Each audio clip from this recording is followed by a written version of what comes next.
traffic jam or boycotters, they'll all be in here for a key game in the AFC West. Well, they almost must win it. There's no question about it. The Denver Broncos right now 7-5 on the year, and of course Oakland 8-4. San Diego, the players down there with a win over Philadelphia yesterday. We're looking on tonight, and a win by Oakland, and they'll move back into a tie with the San Diego Chargers AFC West. So both these teams in the AFC West. Set to go. Chris Barr will bang it for the Oakland Raiders. Deep is Brunson. The Denver Broncos takes it on the short hop. Does Brunson? Running room and moves out over the 25-yard line. And let's meet the offensive unit of the Denver Broncos. We talked about Craig Morton, the 37-year-old veteran. He, of course, is the quarterback. And as we look at the setbacks, you have to reflect over the injuries that have plagued Denver for the year. They have not had one running back that has not missed at least 2 games. Offensively, Claudio Minor missed a couple of weeks ago, breaking a long-time starting streak. And tonight, they are going to be without the services in all probability of number 25, Haven Moses, the veteran wide receiver. They are coming with, well, basically a rookie, Steve Watson, number 81. First and 10, and Morton to the air. Feels the pressure, tries to go deep, and his receiver down there turning back was Steve Watson, and Craig under pressure, step back in, just released the ball. No Bronco receiver in the area. Defensively, and you'll see some situation substitution tonight. You'll see a lot of these three up front, but you'll also see Willie Jones, Cedric Hardman on the pass rush. Those are your linebackers, and they've got a great performance this year out of Randy McClanahan and Matt Millen, the rookie out of Penn State. Your cornerback, well, Monty Jackson will not be out there, not at least to start, of right corner. Dwayne Osteen, picked up from Rams early in the year, is at right cornerback. He wears number 35. Second down and 10, the ball just over the 25-yard line.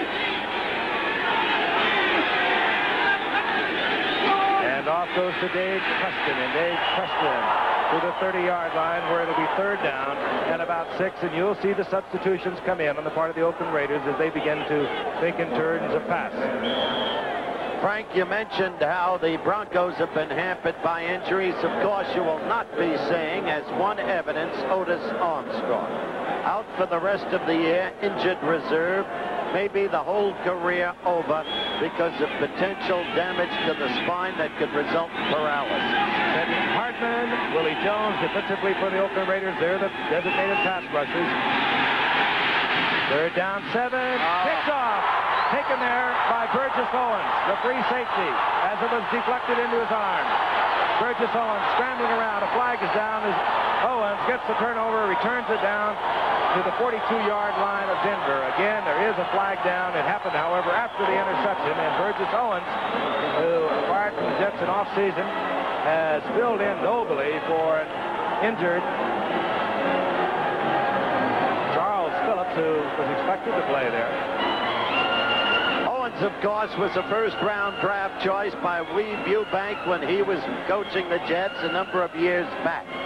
He became defensive captain of the Jets. They became disenchanted with him, traded him for a mere 6th-round draft choice who walked off the Jets.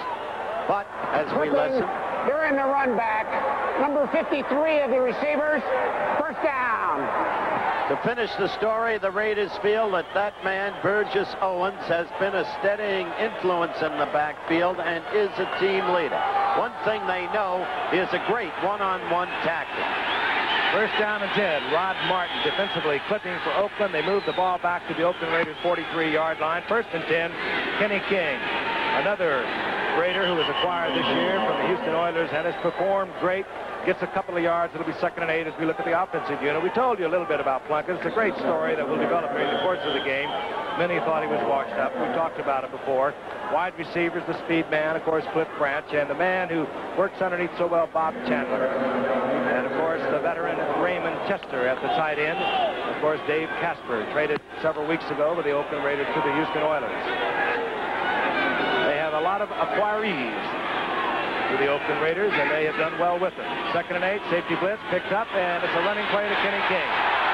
Well, that's what happens when you go with the blitz and you get the running back through the line of scrimmage. And Kenny King, first down, Oakland, down to the 43-yard line. And already you see the statistics start to show, and as I mentioned earlier, defensively, Denver has had a tough time against the rush. And let's meet the front three that we'll see. The Denver Broncos 3-4. We'll see substitutions, of course, there.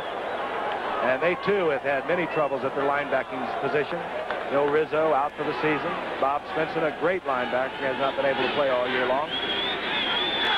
So first down and 10. The Oakland Raiders. And the football out to Mark Van Eeghen. And Mark Van Eeghen making his 101st start for the Oakland Raiders. That's his 101st consecutive game he's played for the Raiders. Gets up for a gain of about 3 or 4 yards. Look at his stats. 572 yards coming in here. By the time the season's over, he'll have about 800, 900 yards. He's been doing that almost every year. I think Van Eeghen may be the most underrated player of the Oakland team. Durably is, and he always shows up to play. Give Van Eeghen 5. We'll call a second down and 5. The ball at the 38-yard line. Hand off again to Van Eeghen. He pulls forward for maybe a yard and a half. It'll be third down, and, well, we'll call it a long 3. In all probability, the passing situation, although you never know how Oakland is thinking because they know about those defensive stats of the Denver Broncos. They have not done well against the rush, 12th in their conference. So on a long 3rd and 3, they may keep it on the ground. Out to the right goes Bob Chandler, the 10-year veteran. Acquired from Buffalo in offseason. He's been brilliant. To the left is Cliff Branch. Van Eeghen tries to turn back inside, saw an opening, does not get the first down, and he's piled up right at the 35-yard line. Randy Gradishar, and you can almost call that name for the Denver Broncos on any running play. He just is something very special. Plays hurt. We saw him last year, Howard, as you know, in the final game of the season against San Diego, playing with a very bad hand. He had surgery then. He, of course, had rib problems earlier in the year. Literally won the Cleveland game for Denver with a 93-yard interception return. Randy Gradishar, here comes the punting unit for Oakland. A little surprised at that. 35 yards out. You think, I guess it's early in the ball game. Well, Ray Guy doesn't always punt. This time he will angle for the sidelines.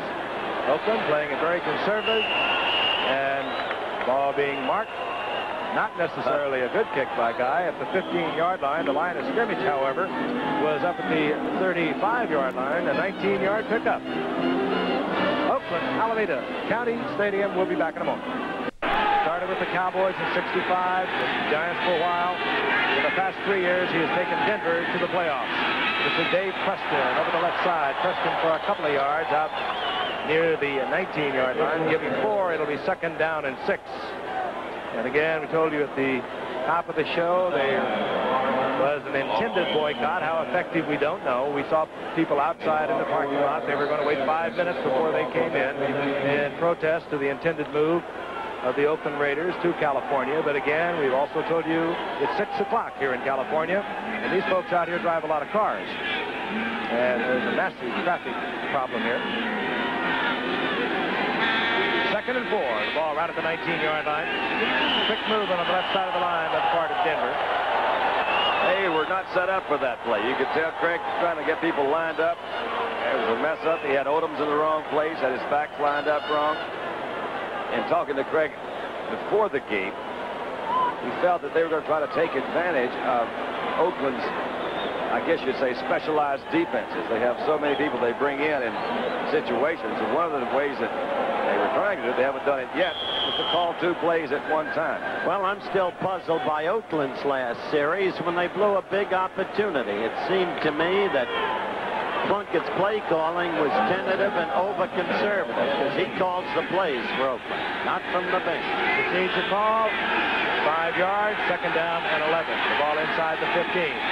Rob Lytle to the left side, and he's piled up there, stacked up by basically what is the pass rushing defense. Dwayne Osteen from his right cornerback came up, turned it to the inside, and there were a lot of black jerseys right there to meet Rob Lytle, one of those Bronco running backs that has been in and out of the lineup this year because of knee problems. And Big Dave Studdard, who's an offensive tackle, they've not been particularly pleased with off and on. And that time they had Dave back in that backfield, which caused Lytle to go a little bit to the outside. The play never had a chance. Third down and 14. And keep your eyes on number 90, Willie Jones, and number 86, Cedric Hardman. They couldn't care less about any run possibilities. They just go for the quarterback. Craig knows that also and goes out to Rick Upchurch. Upchurch turns the corner. Hey, went out of bounds. And he steps out of bounds finally out at the 42-yard line. Burgess Owens made the stop out there, but this man is Mr. Excitement when he has a broken field. He gets the first down and gets the Denver Broncos out of trouble. All right, quick, you see that Upchurch comes from the left side of the formation. It is a swing pattern. Nice play to the outside. That was Lester Hayes came up. Good move by Upchurch to the inside. This play had a chance, looks like right there. He just barely, he couldn't get his balance. He could have gone all the way on that one. Rick is the kind of guy that really keeps him loose. You saw a great block by Tom Glassig that enabled Upchurch to get the first down at the 42-yard line of Denver. Craig on first down. Out he goes to Preston, and Preston is at the 48-yard line, and they're saying no, he was not taken away as Lester Hayes romps towards the end zone, but they'll bring it back, and it'll be a pickup of about 6 yards. And Preston now is slow getting up. Preston missed games early in the year with a collapsed lung. Hayes will do that, though. He's, in his own way, a defensive game breaker with 10 interceptions already. Here's an end zone replay. Quick little out route, shoot route, where you call it, to the back. Dave Preston. Just a head-on collision, and it appears it dazed him a little bit. The ball falls out, but they said he was down. So Dave Preston is being administered to, and we'll be back in a moment. Injury appears not to be too serious. Jim Jensen, number 30, comes in. The L.A. Traders, some of the feeling of Oakland fans who for years have supported this team with packed houses. They don't want to lose their team. Second down for Denver, their own 48-yard line. And Jim Jensen with good ball handling in the backfield explodes right up the middle, and he's down to the 38-yard line of the Oakland Raiders. Burgess Owens made the save there. He did make a save, a shoestring save. Well, Jim Jensen, in the light of the past few years, you also know about him, how Dallas let him go, and how he's made it with this team. He is a great all-around athlete. Yet, in the Landry system, there has been a predisposition, and this is not criticism, of big backs in his system. First and 10 at the 38-yard line of the Oakland Raiders over the middle to Jensen, and Jensen is down to the 32-yard line. A pickup of about 6. It was Matt Millen, the rookie out of Penn State, who has performed so well. As you can see, Craig gets the body together, pops it back up. Yeah, Rod Martin let him have a pretty good hit. Linebacker came in. Shot there of Matt Millen. You know, this young man is really going to help to the Raiders. They lost Steve Nelson, who was activated again, by the way, early in the season. They lost Monty Johnson, a great linebacker. Matt Millen, a rookie out of Penn State, a second-round pick, was a defensive lineman there, and he has really performed well for the Oakland Raiders, considering the loss of 2 key linebackers. It's second down and 4, 32-yard line. Jensen gets the call, and he bowls up close to a first down inside the 27, and he'll have it. He can do it all, Jensen. You saw him first with the run for the first down, then you saw him with the catch, and again with the run for the first down. Meantime, Craig Morton is directing this team beautifully. I remember back in '65, Morton came up with a group, Dandy. Joe Namath, Munson from Utah State, and Otto Graham was coaching Washington at the time. And he said, you know the one I like best? Morton is the purest passer. He can throw it. First and 10. If Morton has been doing the scouting report, he'll put it in the air. Oakland plays the run on first down. And Morton throws it away. Riley Odoms is in the area. Partisan crowd wants to call against Morton, but he was very wise as the Raiders covered well downfield. Craig said, I had a hitch in my get-along. I didn't throw that thing away. It just popped on me. He actually did have a Jim Jensen open to the other side. It was intended to be a screen out to Riley Odoms. It was read very well by the Oakland defense, and Craig just grounded it. It'll be second down and 10. No chance of deflection that way, right? First bounces don't count. Would have been hard. 6.5 minutes remaining in the first quarter. John Keyworth in now, number 32, set back for Denver. Flags are down. You saw the movement. Over the middle, and it's complete. It's Upchurch, and Upchurch has yardage for the first down, but again, a flag is down at the line of scrimmage. Well, it appeared that Oakland was offside, but it may have been induced. As you see, it was. So that gain would which would have been a first down down around the 15-yard line, will be called back, as indicated by referee Red Passion. Going back. Oakland tonight, and we're going to be in Houston on Thursday night, and that's going to be a dandy. The Steelers against the Houston Oilers. My own hometown. And a week from tonight, we'll be in Miami for New England against the Miami Dolphins. Hey, that Pittsburgh-Houston game, though, that's putting it all on the line down there. It was just about a year ago, Pittsburgh at Houston, that Love Ya Blue was born, and you'll see it again Thursday night. I'll tell you, our congratulations to the Cleveland Browns. They're on top of that AFC Central with a win over Houston yesterday. Second down, 15.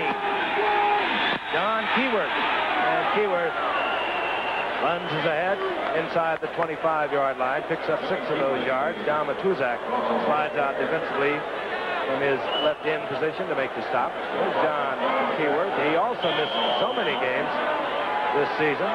He had both knee and shoulder problems. He comes out. Jim Jensen, who just came back last week, and if you get a look at his left thumb, you'll understand why. He had a surgical repair job on it just a few weeks ago.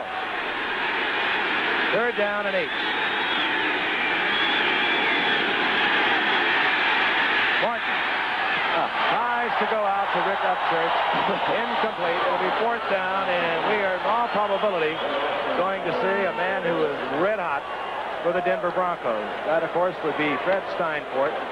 Steinfort, there he is, started with the Oakland Raiders. He has the unique qualifications of having retired, literally, George Blanda, the leading scorer in NFL history. He went to the Broncos this year, and he retired Jim Turner, the second leading field goal kicker. He actually started with the Oakland Raiders back in '76 as a 5th-round draft pick. He's well within his range. Well within it. Sure he is. He kicked one 57 yards earlier this year. That is 9 straight field goals for Fred Steinfort. He is now 22 of 25 on the year. A remarkable year for Fred Steinfort from Boston College. We'll be back in a moment. Fred Steinfort will kick off. He has just put the Denver Broncos ahead of 3-0. A pair of speedsters. 43 is Ira Matthews. Art Whittington, 22. Whittington has already returned one this season. The ball goes to Matthews. And Matthews hit as he moves out over the 25, close to the 28-yard, and Oakland will have possession at that point. What we have seen thus far, to put things in perspective, Oakland's first drive, they ran the ball 5 times. There was tentative play calling.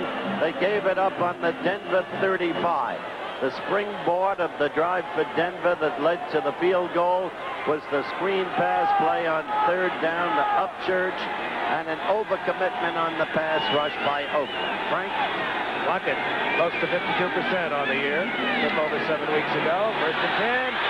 And the pass rush, he gets away from it, steps to the outside, and goes back over the middle to his fullback, Mark Van Egan. And this is what Plunkett can do.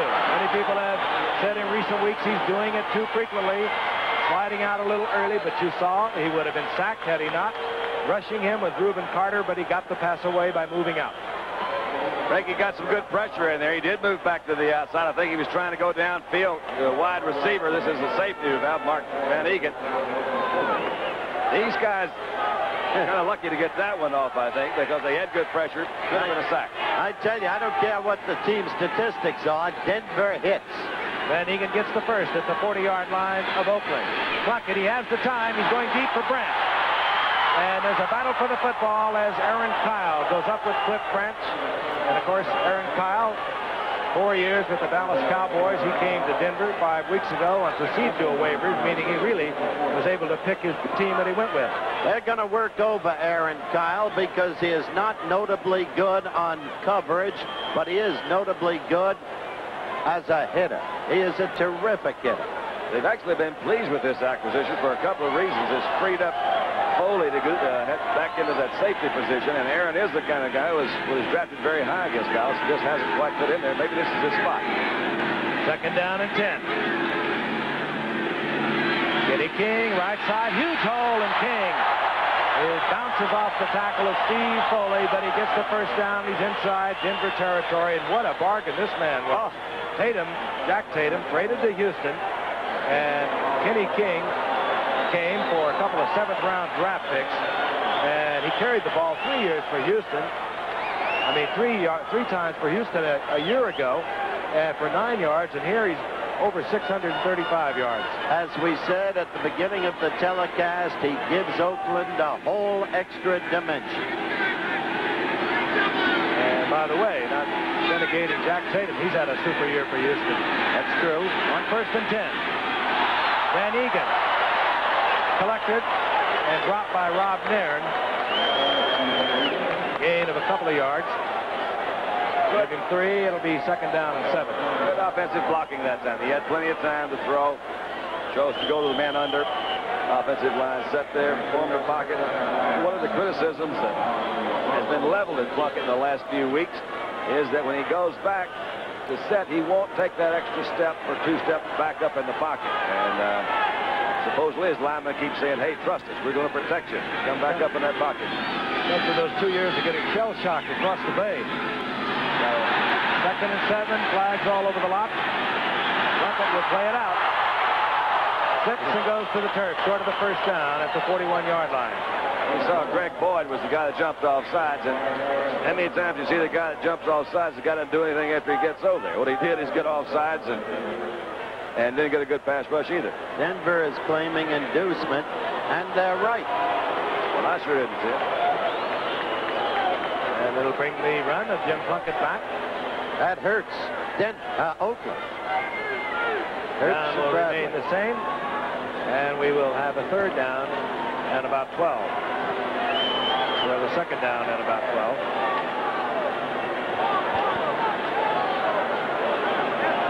Let's get that flag up, gentlemen. Illegal procedure. Number 16 on the offense. Still 2nd down. Quarterback Jim Plunkett making an illegal move. I don't believe that. He can't mark a snap that is deliberately interpreted to induce the defense to move offside. He can't make sudden movements to do that. Obviously, he did. 2nd and 12, 3:11 remaining here in the 1st quarter. Denver on top, 3-0. Plunkett with good protection. Kenny King. Good open field tackle by a man who can do it. Number 57, Tom Jackson. He still has the range. He still has the speed. He is still fearless. And as you saw, he's a terrific one-on-one tackler. Their linebackers, through their years of excellence, have been, it seems to me, Don, their standout commodity. It seems to me that a few years ago when they went to the Super Bowl, that was what everybody was saying, and probably true, that without those linebackers, they wouldn't have gotten close. Of course, Granishar is the guy, I guess, that gets more publicity than anyone. But Tom Jackson, the guy, Rizzo, they've had some injuries in that linebacking core this year. 3rd down, 6. The ball at the 45-yard line. Both wide receivers, Grant, Chandler, split to the right. Plunkett. Chandler. Yes, sir. Good throw. Chandler, who has been a spark plug for the Oakland offense, down to the 35-yard line. 1st down. Secret to that play was self-evident. Plunkett had all year to throw. Superb protection.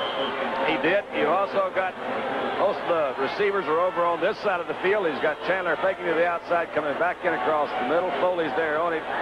So they cleared out a zone here, but you're right. He had time to throw. Good route by Chandler, though. He came into the outside, got open over the middle. Chandler from Buffalo in a straight player swap for Phil Villapiano this year. 1st and 10. Plunkett, Branch, complete. And Branch is taken quickly by Tom Jackson, thrown forward, however, close to the 25-yard line, about a yard short of another Oakland 1st down with 1:25 and the clock moving, remaining the 1st quarter. The quick out, the quick sideline, that's what he should have thrown in the very first series Oakland had in this game. I think everybody, quarterback, a little tentative in that first series of downs. This one has been a very good one because he has mixed it up. He's not run that much, but he has hit the passes underneath, the quick outs. Came to Chandler, I guess, with the longest gain over the middle. Chandler, wide side of the field to face Louis Wright defensively for Denver. And this is Mark Van Egan, and again on the blitz, Oakland's offensive line opens a big hole, and Van Egan down to the 23-yard line. 1st down, Oakland. Randy Gradishar made the stop. We showed you the stadium at the beginning of the show, primarily because of the traffic problems. It was about half empty. And, of course, because of an intended boycott for the first 5 minutes of this game in protest for the attempted move to Los Angeles by the Oakland Raiders. Now you can see it's a sellout crowd. Telecast in the area, the first sellout for Oakland this year. And of course, they've had over a decade of sellouts. First down, Kenny King. Oh, Kenny King motors all the way down to the 6-yard line. He gets the first down. Oh, did you see him accelerate through that hole? Wet. He did that, but he also, one of the few backs, he got out to where the hole was very quick, too. Watch this. Van Egan is leading. Kenny goes to the outside. Now he sees this thing begin to form. A good block right there by Van Egan on the outside. Just give him a little daylight, coming right back in. He is a good back. He's a good back. And the crowd applauds as they rise to their feet. The quarter expires here in Oakland, California. We'll be back with second quarter action in just a moment. The signs speak for themselves, Frank. Some of those who were outside. Their feelings are understandable. The matter too complex to be detailed legally during the course of a game, and that's no cop-out. The courts will decide. First and goal to go. The Oakland Raiders are down 3-0 as we begin the second quarter. Plunkett hands off. Kenny King hammered right there at the 5-yard line, and he'll make about a half a yard out of that. It'll be second down and goal to go, and those are the first quarter stats. And they show the superiority overall, minor though it is, of Oakland, particularly in total yards and time of possession. Right now, I don't understand that last call. I go with a pass on first. Well, of course, the one that got him down there was Kenny King that went to the outside. Granted, a different sort of a defense. I think it does the team good if they can take a ball in via the run, but well, let's see what he does this time. Second and goal. The ball just outside the 5-yard line. Play action. Wide open. The wide open, and Plunkett dribbles it out. Tripped as he came back. Tried to get it out. Man was wide open. Derek Ramsey in the end zone. He was so wide open, it was like somebody missed an assignment. However, that could have been the linebacker that we saw wrapped around Plunkett. I think Plunkett gets tangled up here with his play action. There he is with Van Egan. Yep. That was just pretty good first pressure in there. He threw it right in the middle. You can see the Oakland player way behind. Lucky wasn't intercepted. That was, Marsh Bradshaw was the guy that came out. So you now got a third down and 5. That play action won't work nearly as well now. Third and goal. Brent, the one wide receiver, splits out to the left. Raymond Chester, 88. Derek Ramsey, 84. They're the two tight ends, and they're in close. Plunkett, and he'll be sacked at the 14-yard line. Good coverage downfield defensively for Denver. And who got there was Bryson Manor, number 66.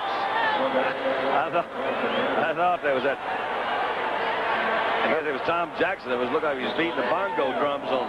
That was not, to put it mildly, a very impressive series for Plunkett. It was until they got down to the 5. When they got down there and that first play, then they started sputtering. He did make a mistake coming out to the outside. Plunkett does call his plays. I was not aware of that. I thought they sent him in for side. Chris Barr comes out, 31-yard field goal attempt. The man who holds, Bob Chapman. Barr, 13 of 24 on the year.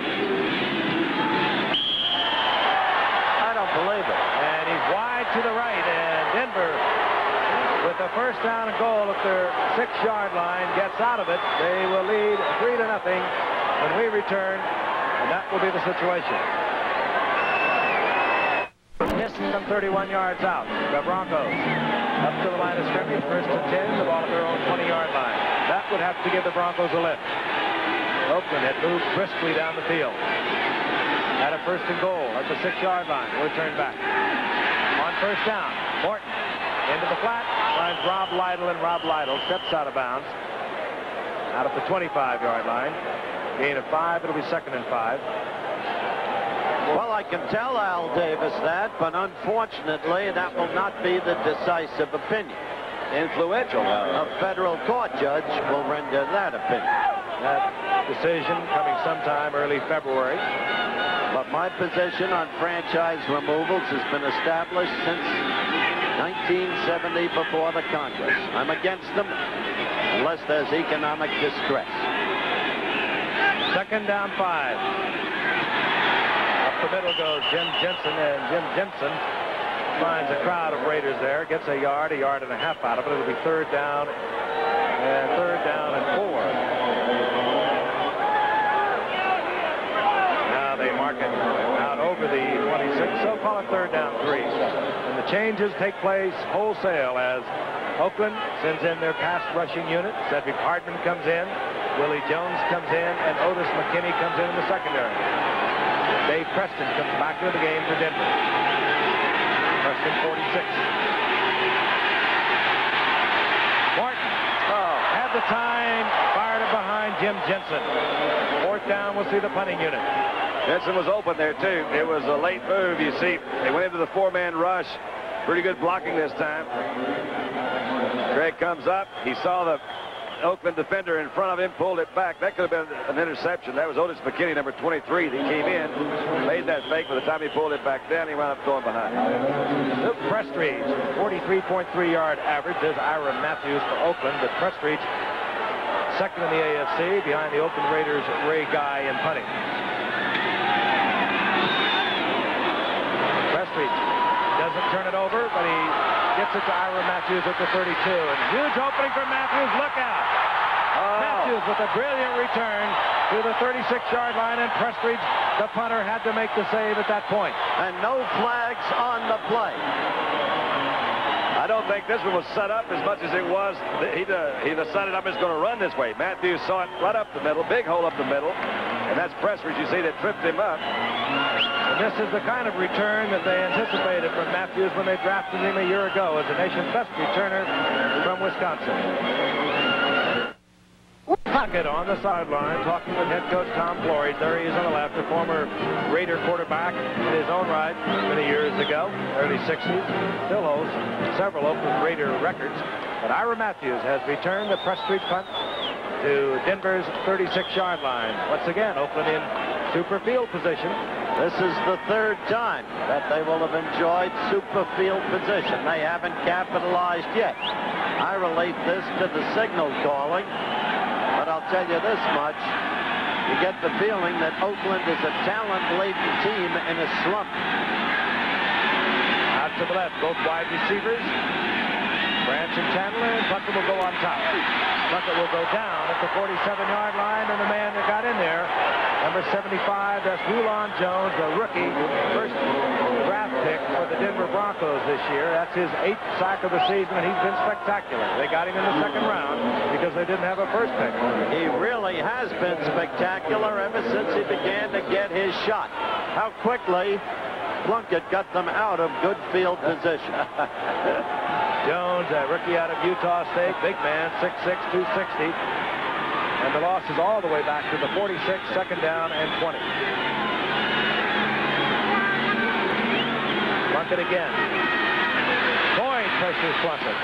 Plunkett looks over the middle, and he finds his setback King, and King gets it back to the 35-yard line. And they'll mark it at the original line of scrimmage, and it's going to be third down and 10.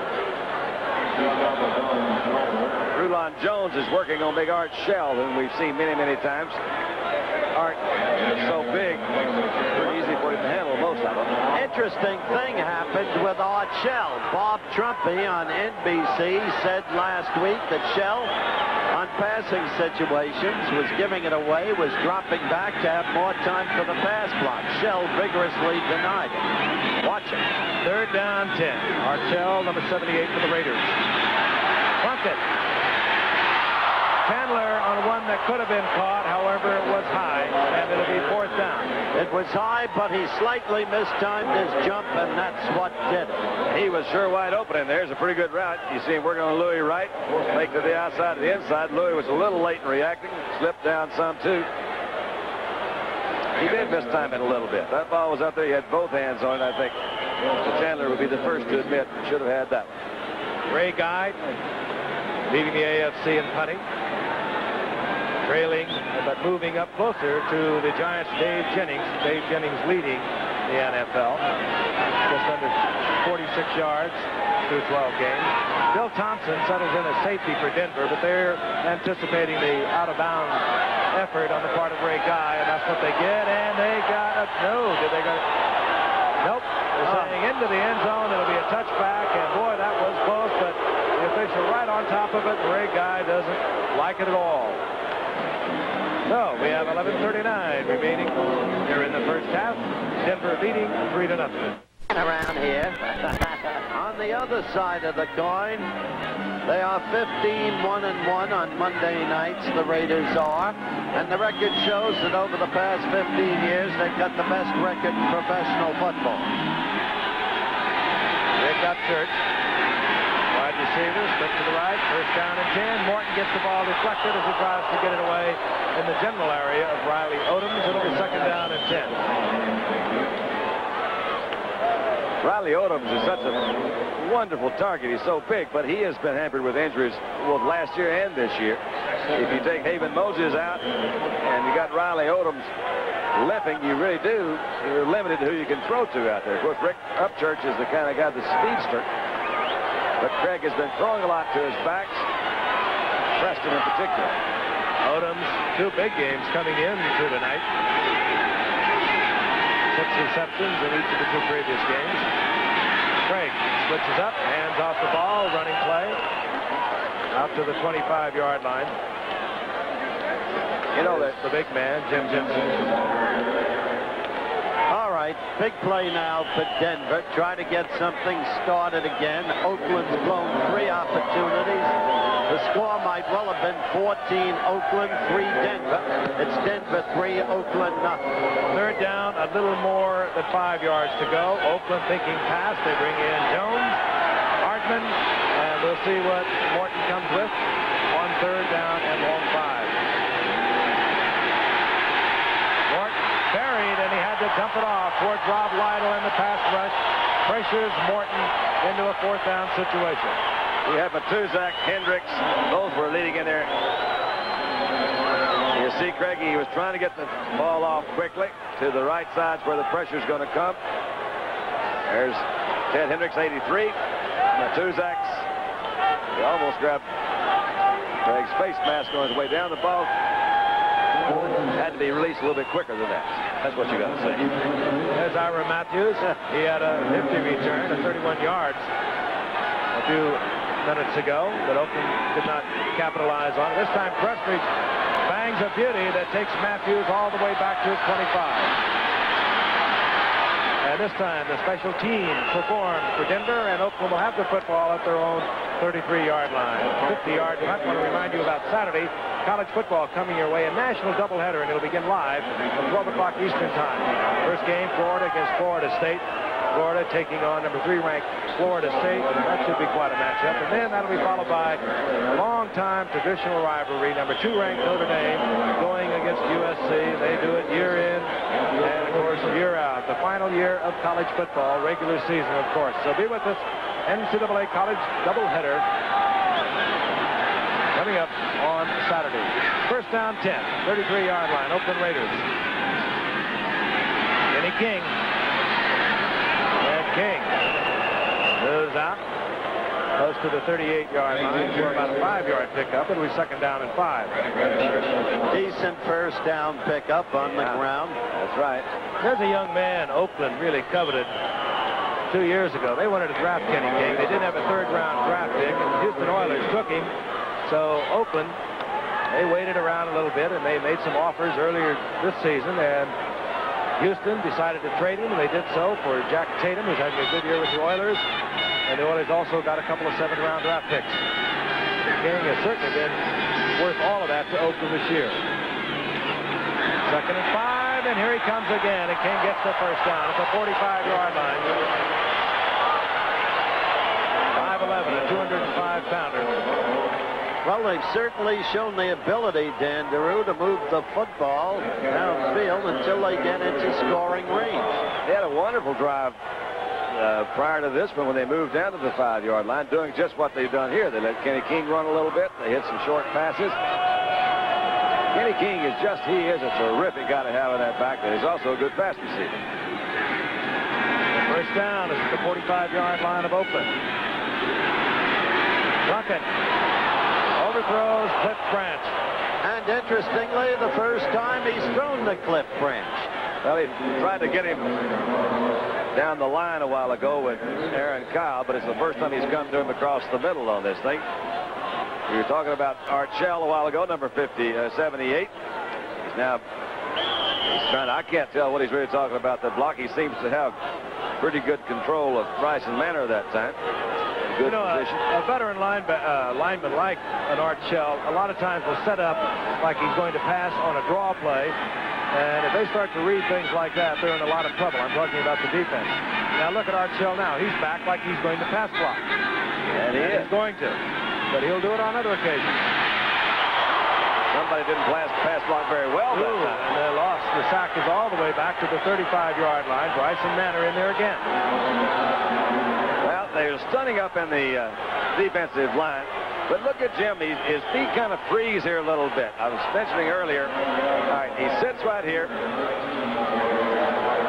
And he kind of felt that coming and leaned into it. They want him to come back up a little bit quicker into that pocket rather than go back that distance and stay. That gives the defensive lineman a point to reference where they charge towards. If the quarterback moves up a little bit in that pocket, they have to adjust that route. Oftentimes throws them off, saves the quarterback a pretty good hit. Third down. You saw how much? 19 yards. Oakland from the 36-yard line. Pressure on Plunkett. And he gets out of trouble. He can't find a receiver, however. Hangs it up, and this one will be fought for at the 40-yard line. It was intended for Bob Chandler. Tom Jackson and Steve Foley were right there with him, incomplete. But Cliff Branch was all alone further downfield. Couldn't throw it that far. He had already lost enough yardage back on the other side. And he was busy. Yeah, he was busy. He was back there doing some things. You see those guys picked off an awful lot because when you wait that long to throw and throw that deep, you've got an even break now for the defensive secondary or linebackers and your offensive receivers. There he is, the all-time leading punt returner in the NFL. He replaced the late Jim Tunnell only last year. But he did it, you believe, in 6 years. Ray Guy will kick away. Let him out now. Keep it up. Keep it up. Fine drive by Ray Guy. Rick Upchurch has to watch it. And it trickles out of bounds at the 11-yard line. And while that was not a thing of beauty by Ray Guy, you have to think it was also intended. Superb athlete, Ray Guy. Great punter. We'll be back. Took over as a starter some 6 weeks ago. This is his 7th start tonight. He had won a couple of games in relief of Matt Robinson, the early starter for Denver.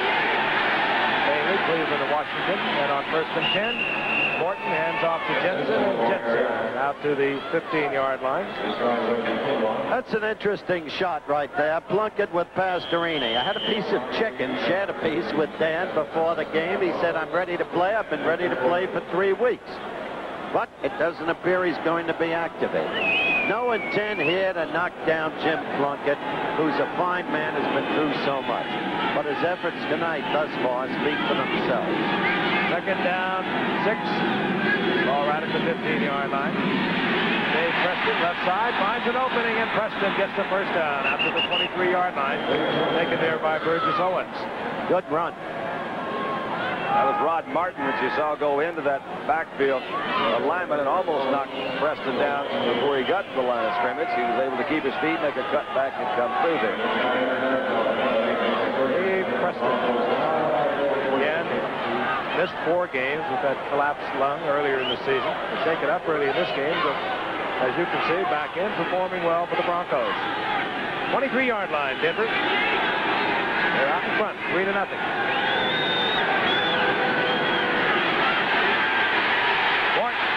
Just does get it away and throws it behind Dave Preston, but Morton is buried once again. The 17-yard line, Rod Martin, number 53 on the blitz. What a game coming up right here Thursday night. The Steelers against the Oilers. Each team now a game behind the astonishing Cleveland Browns. The winner stays in the chase. The loser, something else again, probably. But we'll be there. It was about a year ago that Love Your Blue was born. We'll be back for the reunion. Morton now incomplete on 6 of the last 7 attempts. Play action and puts it up in the air over the middle, and it's complete to Ron Egloff. The second tight end, and Egloff up close to a first down. Again, dependent upon where is Martin. Out around the 34-yard line. 1st and 10, Denver. Looked awfully open to me down there in the middle for some reason. Quick little play action pass. He had a back flaring out to one side. Egloff came down the middle, and there's no one there. Egloff's 6th reception of this season. 4-year man out of Wisconsin. First down, 35-yard line of Denver. Morton again, play action, and has the time. Finds Jensen over the middle. Jensen lumbering to the outside and gets the first down, stepping out of bounds at the 47-yard line. We're going to pause quickly 5 seconds and allow our stations and friends all along the line tell you who's bringing you this football game. Channel 7, KGO TV, San Francisco. Oakland trailing San Diego by a half a game in the AFC Western Division. A win tonight, and they move into a tie. San Diego 9-5, and of course Denver 7-5 on the season. And they, of course, would love to win tonight and move into a tie with the Oakland Raiders, a game behind San Diego. And if they don't win, well, they could start to really be concerned about the playoffs. On first down, Jensen gets the ball and moves over the left side out close to the 49-yard line. A gain of a yard and a half. It'll be second down and 9. Well, you had a look at one of the great players ever to play this game. A brief look at Gene Upshaw, 63 for the Oakland Raiders. He made his 199th, there he is, consecutive start. President of the National Football League Player Association. And just one of the best who's ever performed. Awfully nice fella, too. Really is. Texas A&M. Morton. Oh, man, they're hitting him. Hammered again. And again, defensively, moving in was Ted Hendricks, who roams around back there as a linebacker, but he always seems to be around the action, and he has been for so many years. He can kill you. We gave him the game ball 2 weeks ago in Seattle. What he does, really, he uses that unbelievable height. He's got great quickness. They get him at the line of scrimmage. He'll make a break from that blocker and then can move back in and pick up the speed to get back at the quarterback before he gets back there. I think he's really one of the outstanding linebackers because he does play like a defensive end a lot, too. Just a great sense about where he is. Third down and 8. Upchurch on the sweep, and Rick Upchurch with that blazing speed, and he's close to a first down at inside the 43-yard line of the Oakland Raiders. Upchurch is the guy that does have the speed on the team. None of the backs have anywhere close to the kind of speed Upchurch does. They've used him, I think, wisely this year. Occasionally, like we saw earlier in the game, a little flare pass where he starts from one side of the backfield, goes to the other. That was a little reverse. But Red Miller, give him credit for Red Miller using what he got. There's a Raider coming off the field, and it is a shaken up Mike Davis, who has been a superb performer at strong safety for the Oakland Raiders this season. There he is. It's amazing the way Morton is manipulating this team. On 2 plays ago when Hendricks all but got to him, it was astonishing to see him get the pass off when he was about to take the hit. Upchurch gets the first down inside the 43-yard line of the Oakland Raiders. 5 minutes remaining in the first half. Denver has the only points on the scoreboard. 41-yard field goal by Fred Steinfort. They lead 3-0. Watson in motion for the Broncos. Morton sidearms it out to Preston. Took his eyes off it. Incomplete. Exactly what he did. Second down and 10. There's Preston. Of course, we mentioned the loss of Otis Armstrong, who's retired because of a congenital spinal column problem that was discovered when he was hurt a couple of weeks ago. And all of these running backs for the Denver Broncos have been troubled throughout the season, missing at least 2 games. So it's been really a makeshift lineup almost each and every week for Red Miller. Second and 10. Steve Watson in motion once again. Down goes Morton. Submarining and coming up with Morton was the linebacker Matt Millen, the rookie from Penn State, whom we told you was a defensive end at Penn State. Had he had time to throw, had Millen not been there, he had Rob Lytle that would have been open on a deep corner route. Millen is the guy that we talk about as being a rookie. He just wouldn't stay. They blocked him down. From the ground position, he still was able to knock Craig's feet from out from under him. That's the knee brace Matt Millen wears. It's been invented and devised by George Anderson, the head trainer of the Oakland Raiders. It is designed for preventing the injury in sports, the torn or ruptured medial collateral ligament. More on that in a moment. Frank. Third down, 18. Ball 49-yard line of the Oakland Raiders. Flags are down. The Raiders just a little eager, it appeared, unless they were drawn off. Morton still tries to go upfield with it. Wiley Odom worked his way close to first down yardage, but again, flags are down following the incompletion. Matuzak was the guy that finally got in, put some pressure on Craig. He had plenty of time to throw that time. One of the problems, or one of the criticisms for Craig, particularly in the last few years, has been his lack of mobility and not being able to step up into the pocket. He's not what you call real swift back there. He would not be a Baryshnikov for sure. Yeah. You look at Matuzak. He's 6'8", 280 pounds. Too small for the game. Too small. He can't make it. 6'8", 280 pounds. Willie Jones, offsides. He was one of the Raiders that was offsides. So we have a third down and 13. Steve Watson playing for an injured Haven Moses. Put up to the top of your screen. This is Upchurch. Rick Upchurch hurls his tiny body, at least comparatively speaking, down to another Denver first down near the 31-yard line before he's hit by Mike Davis, who's come back into the game. You talk about a quarterback getting the most out of what he's got in the way of talent around him. Morton is doing exactly that. Just to finish up the Matt Millen story, Frank, he sprained his medial ligament in the Buffalo game. They put the brace on him. He has not missed a practice or a game play ever since. That's the knee brace we showed you that was invented by the head trainer of the Oakland Raiders, George Anderson. So it's got great utility, obviously. The first down is inside the 32-yard line of the Oakland Raiders. 3:20, the clock is moving, remaining here in the first half. Flea flicker, and it absolutely flicks off Morton's hand and flunks out at the 41-yard line. Oakland has the football. That was a flea flicker that didn't flick, did it? I think it didn't flee. Yeah, that didn't flee or didn't flick. I think it was Dave Browning is the guy that comes back in there. You see a blitz, but they didn't want from. No, it's Millen again who's back in there. Millen. I'm sorry, Matt Millen. He's the guy that's back in there. Matt Millen. And Ted Hendricks, we told you he's always around the football. He gets the fumble. So Oakland has another opportunity. They're down 3-0, 3:15 in the half. He forced the flea flicker to flunk. Happy birthday, and Mom. Ted Hendricks came up with it. I mentioned he had played defensive end for Joe Paterno at Penn State, but as a freshman, he was a linebacker, so he knows the tools of his trade from linebacker. Oakland first and 10, the ball inside their own 41-yard line, 3:15 remaining in the half. Kenny King in trouble as big Rulon Jones pursues him and drags him down at the line of scrimmage. He's already a good one. He's going to get better, isn't he? Yeah, he really is. Jones is all right. Tremendous pursuit, tremendous range. He was a great draft pick. He has helped them a lot. We remember, of course, Lyle Alzado left last year. He was the basic pass rusher for the Denver Broncos, and they have not been very successful at rushing the passer, even with the great linebackers that they've had. And Rulon Jones has really picked up in that area for Red Miller and the Broncos. Second and 10.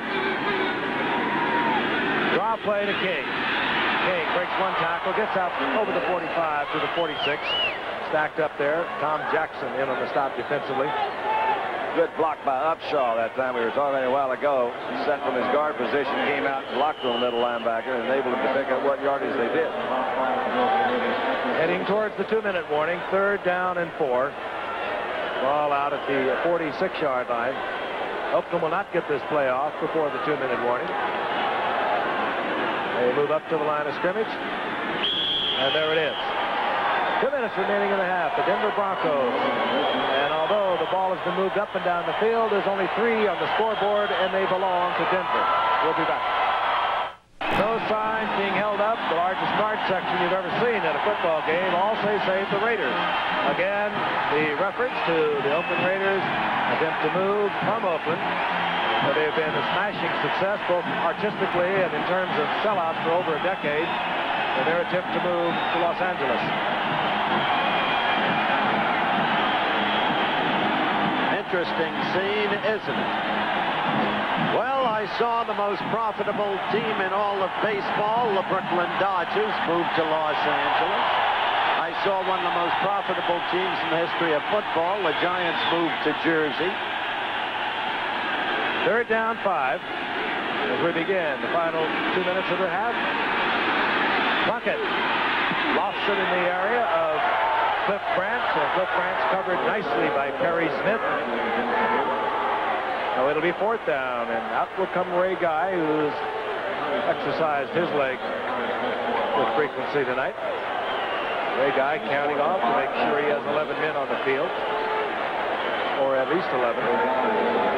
Rick Upchurch drops for the Broncos with great respect as he positions himself at Denver's 15-yard line. At this point, a few minutes ago, Ray Guy kicked it out of bounds at Denver's 11-yard line when he hit a 53-yarder. Looks to me that they were offsides. Flag is down. Ray Guy, I don't believe, caught the corner with this one. Again, it'd be a procedure call, I believe, against the Oakland Raiders.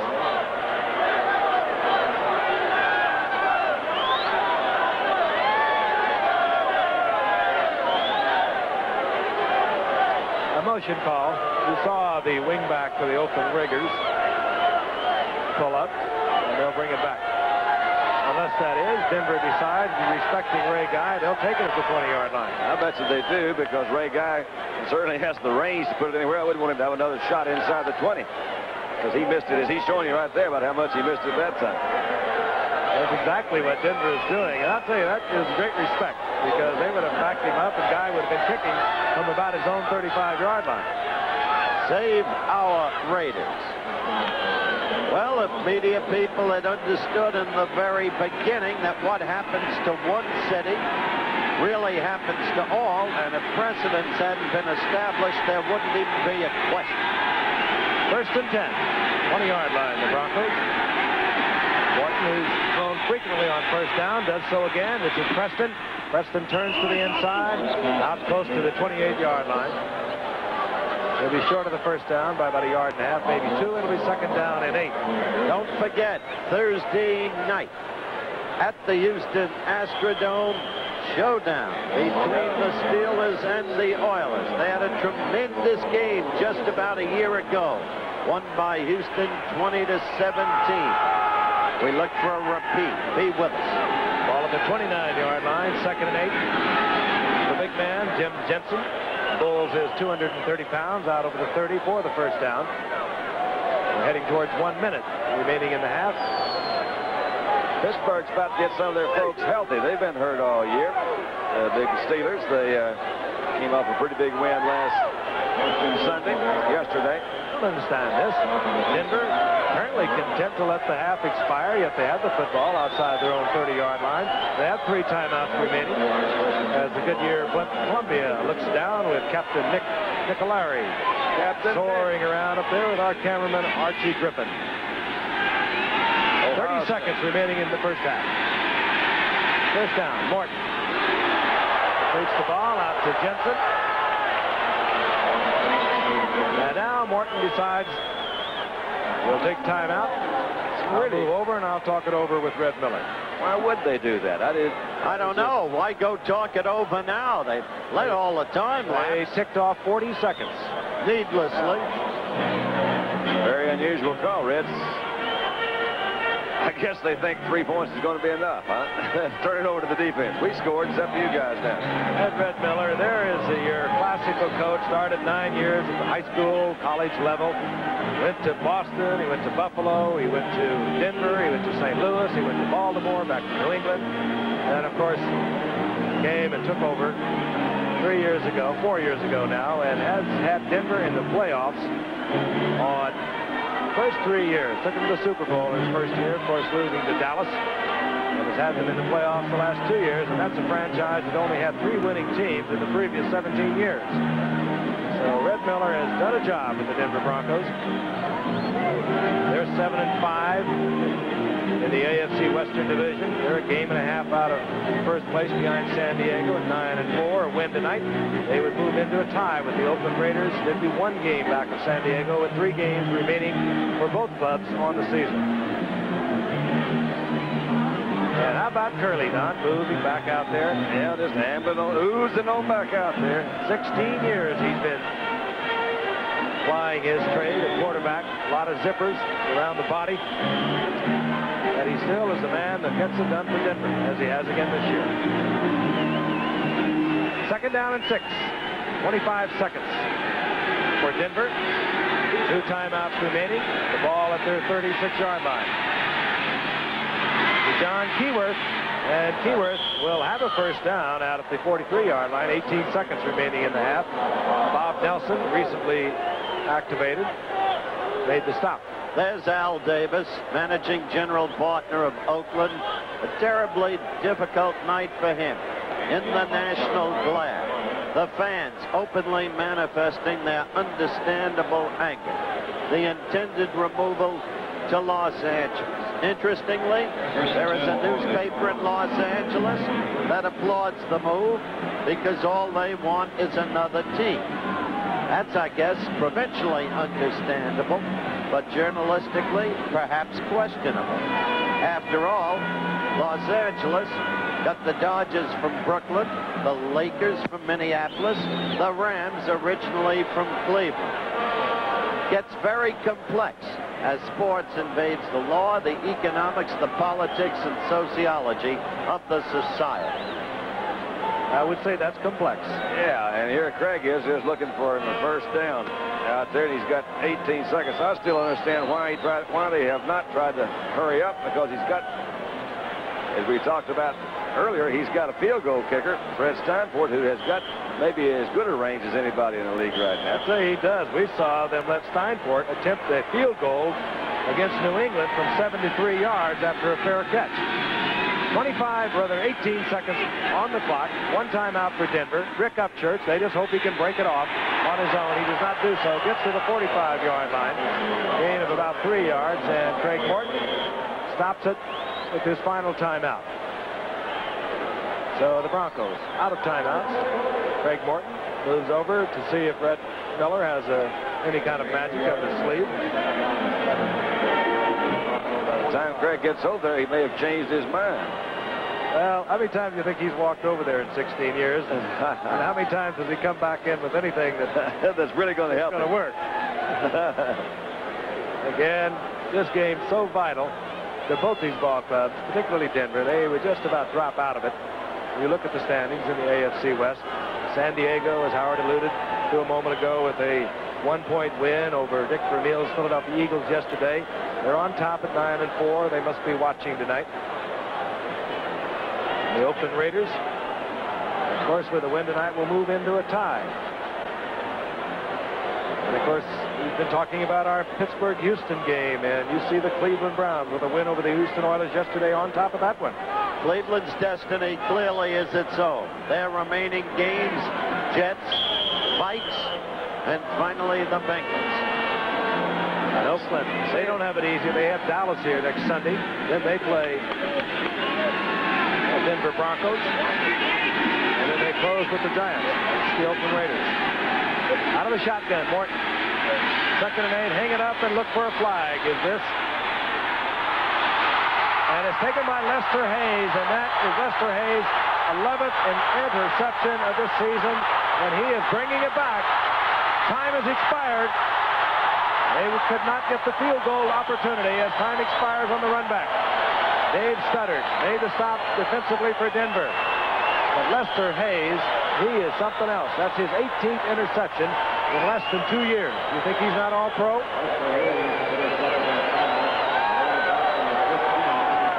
Again, time expired on the run back, so Oakland unable to attempt the field goal. Let's look at it again.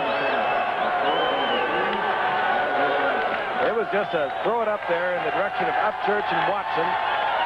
Hope you might get a deflection and a reception or get a penalty. And even though time might have expired, you would have on the defensive foul an opportunity for the field goal. Such is not the case, however. And the team moves into the locker room. Stay with us for our Hack Time highlights coming your way.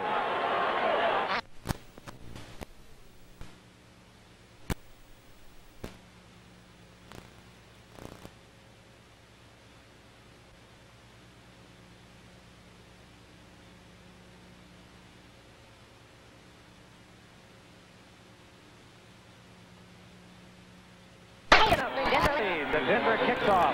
Steinfort bangs it and is taken by Art Whittington. And Whittington out to the 23-yard line where Oakland will have the first possession of this second half. Earlier at halftime, let's take a look at Jim Otto receiving his Hall of Fame ring, inducted this past summer, and one of the true great players. Exactly what I wanted to bring up. The presentation made to him, of course, by Pete Elliott. Said to the fans, I want the Raiders to stay in Oakland. He went on to point out, don't demonstrate here. Demonstrate in front of the city council, in front of the other authorities. And there was a smattering of boos for Jim Otto, a great favorite. And, of course, the Hall of Famers. We watched Kenny King pick up a couple of yards out to the 25-yard line. It'll be second down and 8. Feelings running high here in Oakland. Oakland had its scoring opportunities in the first quarter. They blew 3 of them. In the second quarter, they had only 1 first down as Craig Morton assumed command. Second down and 8. Van Egan 30. Kenny King 33. The setbacks for number 16, Jim Plunkett. Here's Kenny King, and Kenny King just smashing forward, short of the first down, but a great effort by this second-year man out of Oklahoma, getting out over the 32-yard line, about a yard short, maybe less than a yard short of the first down. You see him go head on with Rob Nairn. Let's watch this. And Nairn is, there's Kenny King. Says, wait a minute. He looked like a Bronco. Boy, he did. But Nairn's no slouch at all. Good linebacker to inside. Kenny King made him head on. A fine block by the Oakland Raiders center Dave Dalby, number 50. Third, less than a yard. 2 tight ends are in. Derek Branch, 84. Raymond Chester, 88. Good Branch, single wide receiver, split far to the left. Play action. Plunkett hangs it up for Branch. And Branch will get an interference call, and it'll work against Aaron Kyle, who had him man-for-man coverage. It was not a good pass, but Plunkett got away with it. Why? Because Branch is what Branch is. He had position. Watch. That's Reuben Carter, who gave a little pressure in there. Aaron Kyle just goes over and made body contact. Aaron Kyle is trying to respect that speed that Branch has. He's moved to the outside. Not a good play to come in on the inside. The experience, too. Watch Branch keep his body well in front of the ball and makes Aaron Kyle go for it. That's what you call position. F. Branch out of Houston, Texas, University of Colorado. 38-yard pickup on that penalty. Oakland has the ball inside the 31-yard line of Denver. Kenny King sprinting to the outside and gets down to the 25-yard line, tripped up by Bill Thompson, but he gets 5.5 yards out of it. It'll be second and 5. Pardon me, Frank. I think you're right, Dandy. This is the best acquisition Oakland has made. With all of its reclamation projects, King was of a different nature. A young player that he had wanted from the beginning. I think you're right. I've never seen this much of that goop put on in my life. Fred Biletnikoff used it that way. But not that much, Frank. That's got to be against the law, isn't it? Well, it sure is messy. Yeah. On the laundry. That's called stickum. Like pine tar. Kenny King, outside. Inside the 20. Down to the 19. First down, Oakland. To compliment what you're saying about Kenny King is the fact that he goes to the inside. We saw him to the outside, back into the inside again. So he's got all of those moves. King stays on the turf, shaken up. You see Reggie Jackson, who has joined us here in the booth. Served a lot of time here in the Oakland Alameda Coliseum. Great to see you, Reg. Got a commercial. We'll be back and have a word with you. Back in Oakland. First down and 10. Kenny King walked off the field, appeared to be all right, stepped out of the lineup, and Art Whittington, number 22, the speedster from SMU, the smaller of the Oakland setbacks, is in there. Ball at the 19-yard line. Whittington cuts back against the grain, and the little one gets to the 10-yard line. He'll be short of a first down, I do believe, by maybe inches, taken there by Tom Jackson. But now they mark it short of the 10-yard line. So it'll be second down at about 1.5 yards.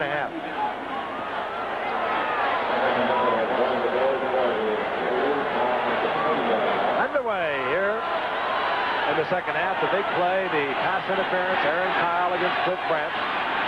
Oakland has been down here before, however, in the first half a couple of times. They could not get on the scoreboard. Van Egan, left side, gets the first down. Here we are. Here's the big man. And Oakland, a first and goal, the ball near the 8-yard line. Remember, the first half, they had a first and goal at the 6. Plunkett on a rollout. He ought to be able to run it in. He did it. Jim Plunkett rolling out and runs into the corner of the end zone. Tom Jackson pulled him down from behind, but Plunkett gets in, and Oakland is on the scoreboard, and they take the lead. He had Big Joe Campbell. You see Greg Boyd, number 77, read it, but he read it a little bit late. He's trying to come back on the outside. Plunkett says, let's just get it in gear and go the best I can. Number 57 is Jackson, is the guy that makes the move there. Oh, they try to say you didn't make it, but he did. You had to wonder when they were going to capitalize.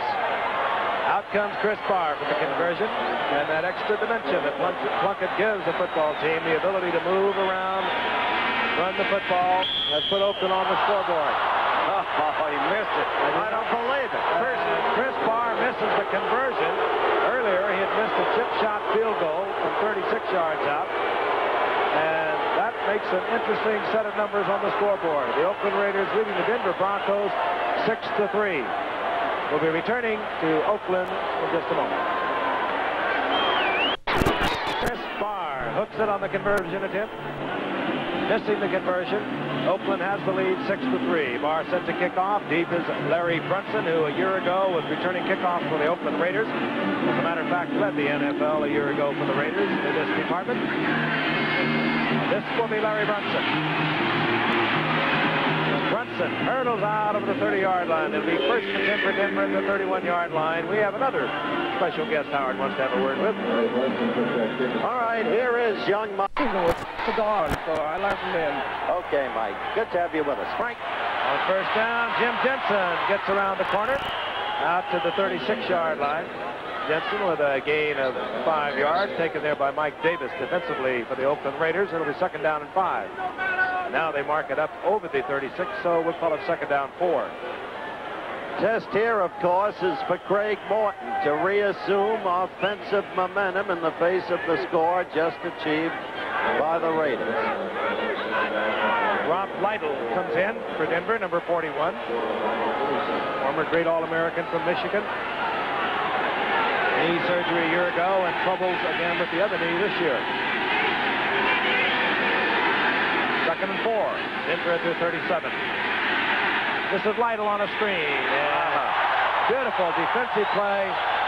The Oakland Raiders reading it perfectly. It was Rod Martin just hammering through a Denver Bronco block. Tom Glassick was out there trying to get a block on Rod Martin. He ran right through it. Pretty good example of going to the well too many times. They've run these screens several times tonight.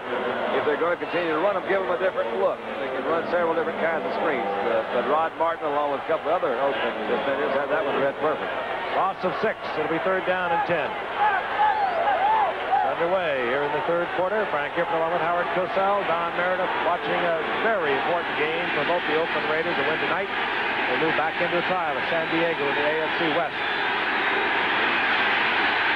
On third and 10, it flies out of the hands of quarterback Craig Morton. Rick Upchurch was down there, but that just took off, and Craig Morton is slow getting up.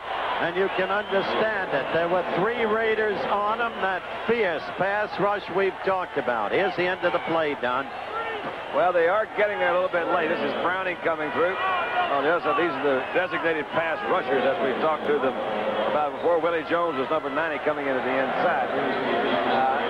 That new penalty is a tough one to call as to when the quarterback is protected and when he isn't. Evidently, that was not one of the times he was protected. Evidently. Press rate just low off the side of his foot, and Iron Matthews watches it roll and trickle closer to the Oakland goal. And now it's blown dead inside the 28-yard line, and that will be Oakland's possession. We're in the third quarter with 9:03 remaining. Oakland leading Denver 6-3. We're back in Oakland, and the Oakland Raiders now in command at 6-3. Have a 1st and 10, the ball at their own 27-yard line.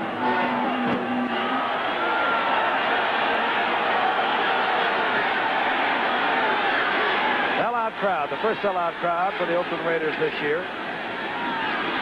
Kenny King hesitates. Oh, he made a good move. Across field.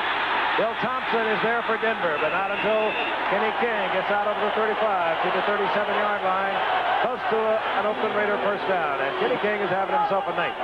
Beautiful ball player. Bill Thompson picked the wrong time to swing Kenny King around. You don't do it over on the sideline in front of that bench.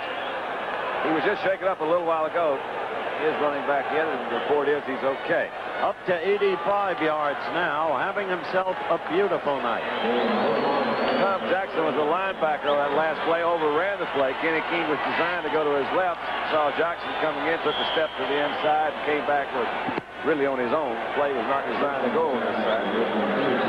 King steps out for a breather. Art Whittington is in, number 22. The first down, 37-yard line of the Oakland Raiders.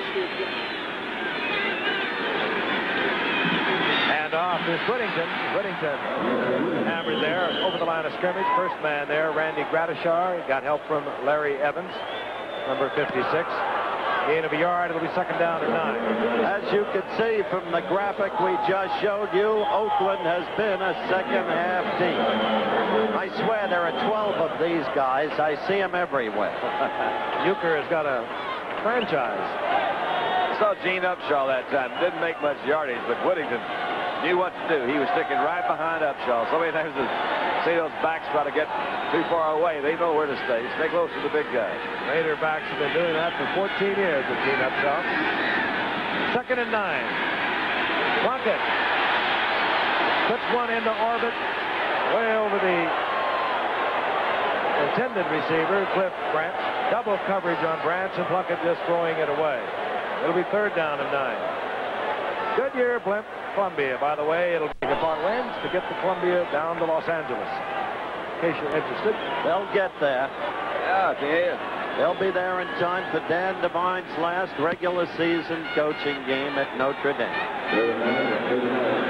3rd down 9. The Oakland Raiders up their own 38. And they come with a draw play. Art Whittington. And Whittington scrambling and battling close to the first down. He might be a half a yard short. Rob Nairn, 58, made the stop for Denver. And it does appear as if Whittington, on a good call, by the way, Denver thinking totally pass, comes up about a half a yard or maybe a full yard short of the first.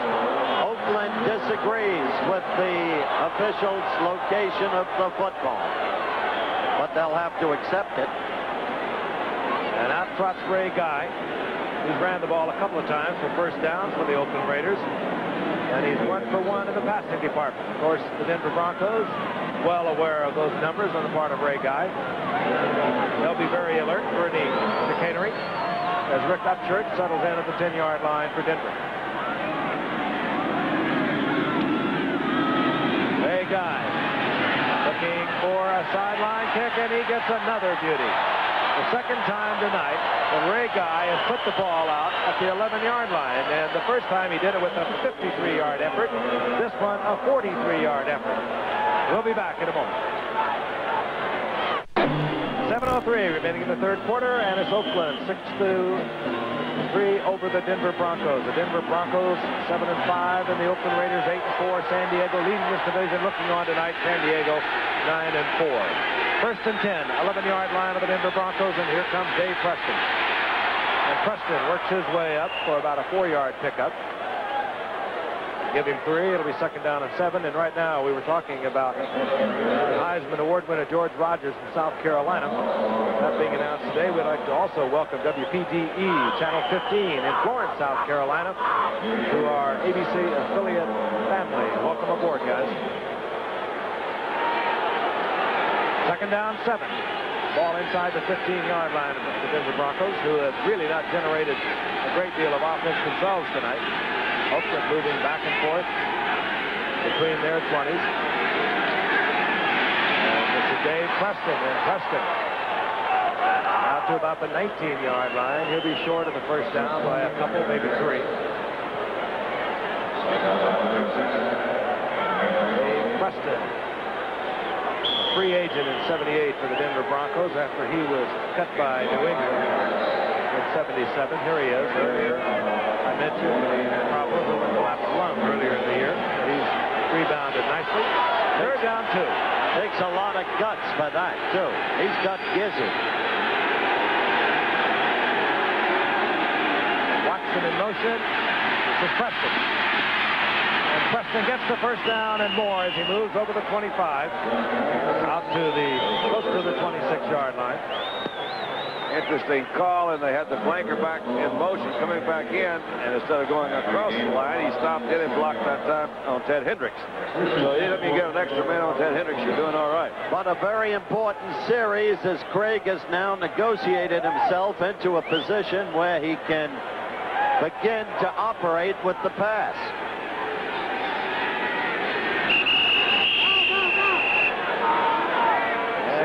Some of that goop that you saw Lester Hayes' arms and legs is now on that ball out there. I'll tell you, quarterbacks hate that, don't they? I always, it's just, can't stand it. Receivers and defenders. I've never seen a defender like Lester Hayes put so much of it on him. Receivers will use it.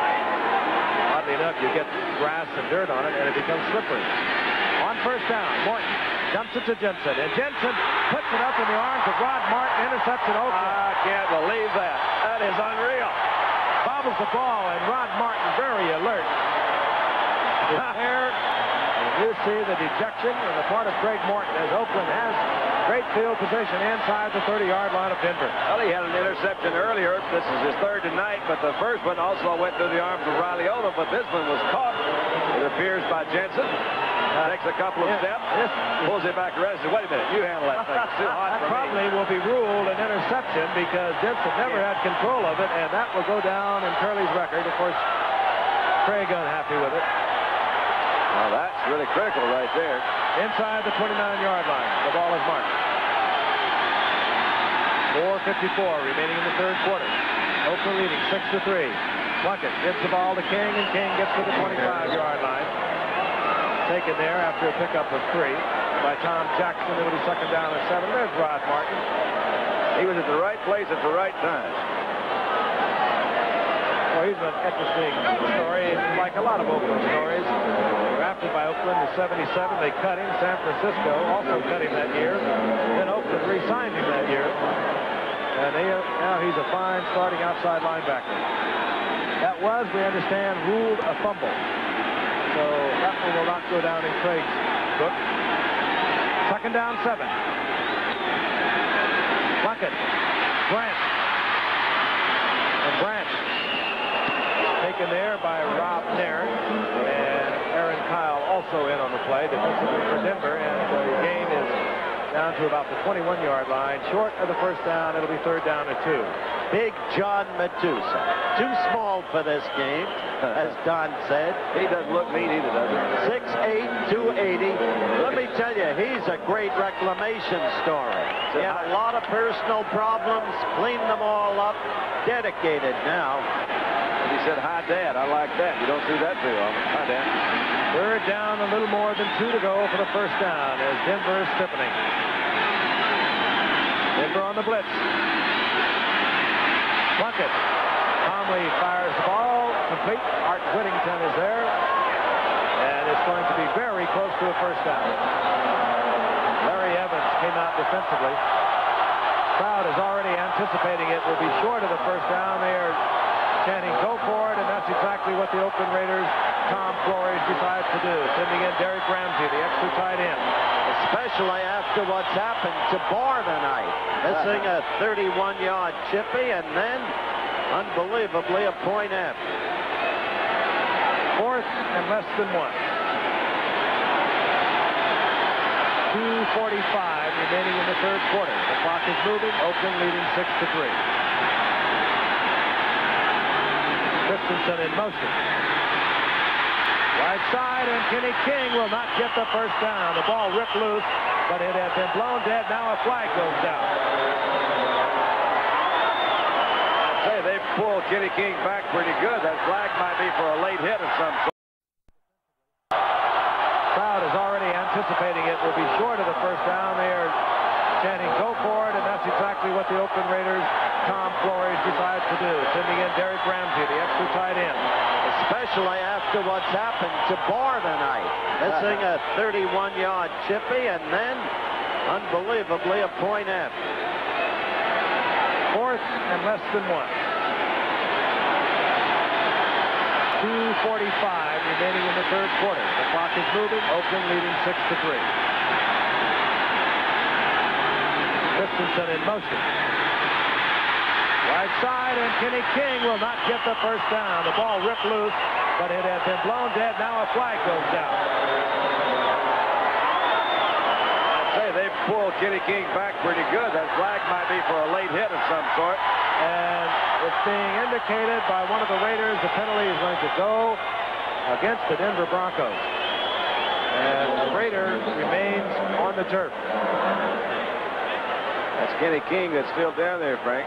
And there's the referee's signal. Personal foul, first against Denver. I believe they had stopped him short of the first down, too. Oh, well short of the first down. And scrambled to pull the ball out. Personal foul was committed. And Kenny King shaken once again.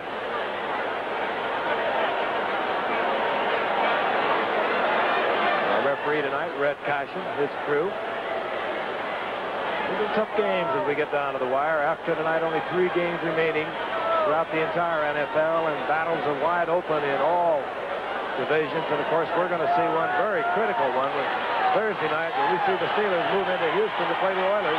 Both of them a game back of Cleveland, and Kenny King is being carried off by teammates. And what you're saying right now is very critical for the Oakland Raiders for the remainder of the season and the playoffs.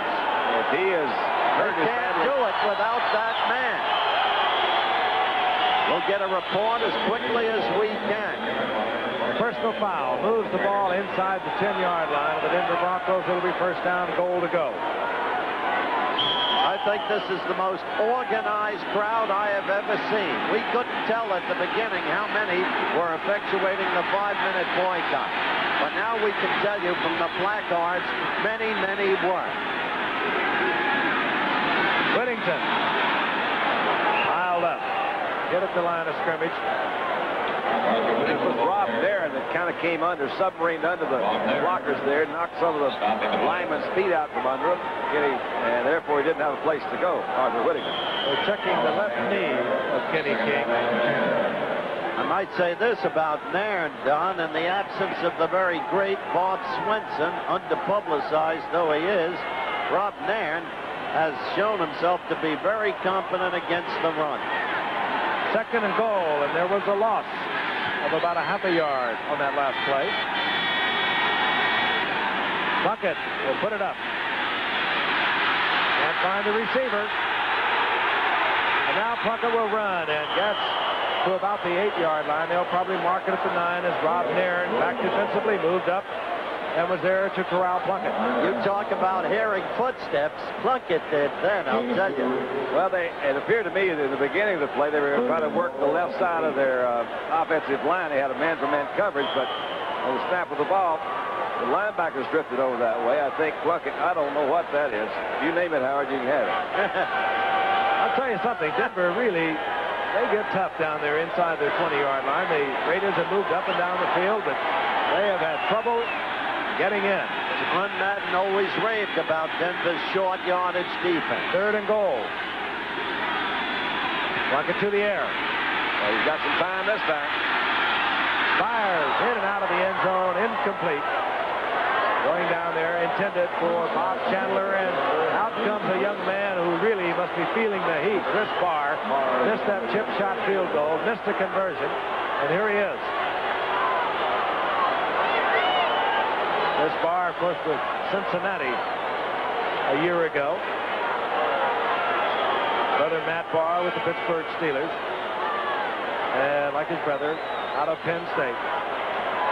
26-yard attempt. Bob Chandler's the holder.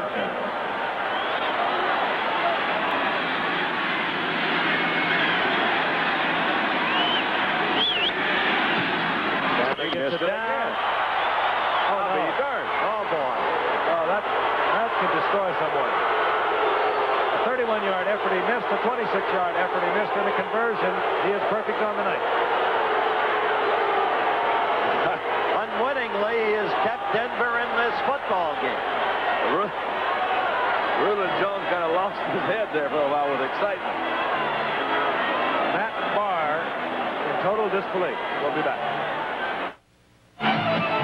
Yes, they're like baseball managers. They turn up everywhere. And this man was kicking for Cincinnati a year ago. They let him go, brought in 3 kickers. They now have Oakland's field goal kicker of a year ago. And Barr is here and hurting tonight. On first down, Keyworth with a couple of yards out to the 22. It'll be 2nd and 8.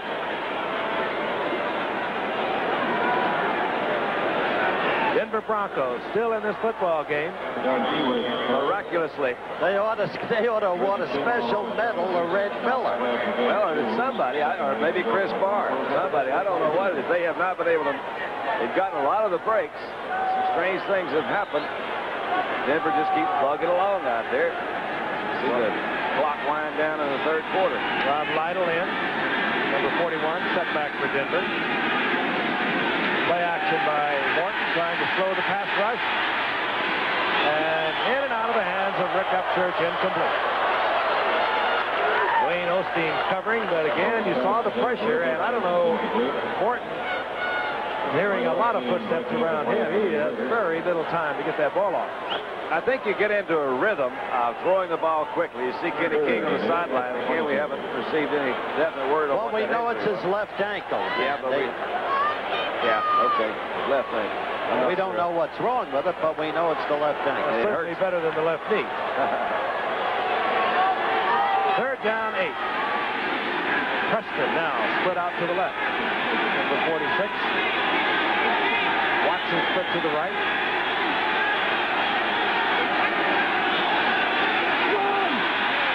And on 3rd and 8, draw play, hoping the trap would spring their running back John Keyworth. With Oakland thinking pass, it did not do so. It'll be 4th down, and Kenny King is being carried to the locker room as time expires in the 3rd quarter, and Oakland leads Denver 6-3. We'll return to this Burt Local station. Sideline warming up Matt Robinson. Of course, Matt Robinson came to the Broncos for a number 1 and a number 2 round draft pick from the New York Jets. Started the first 6 games, 1 touchdown, 10 interceptions. A bit of an emotionally shattering experience, but he still figures to be the quarterback of the future for the Denver Broncos. On 4th down, the Broncos will kick. Luke Prestridge is in. Ira Matthews at his own 40-yard line for Oakland. He doesn't turn over, a short kick. Matthews from his 45. Nailed there, close to midfield, hurdling over a blocker, Maurice Harvey. 33-yard punt.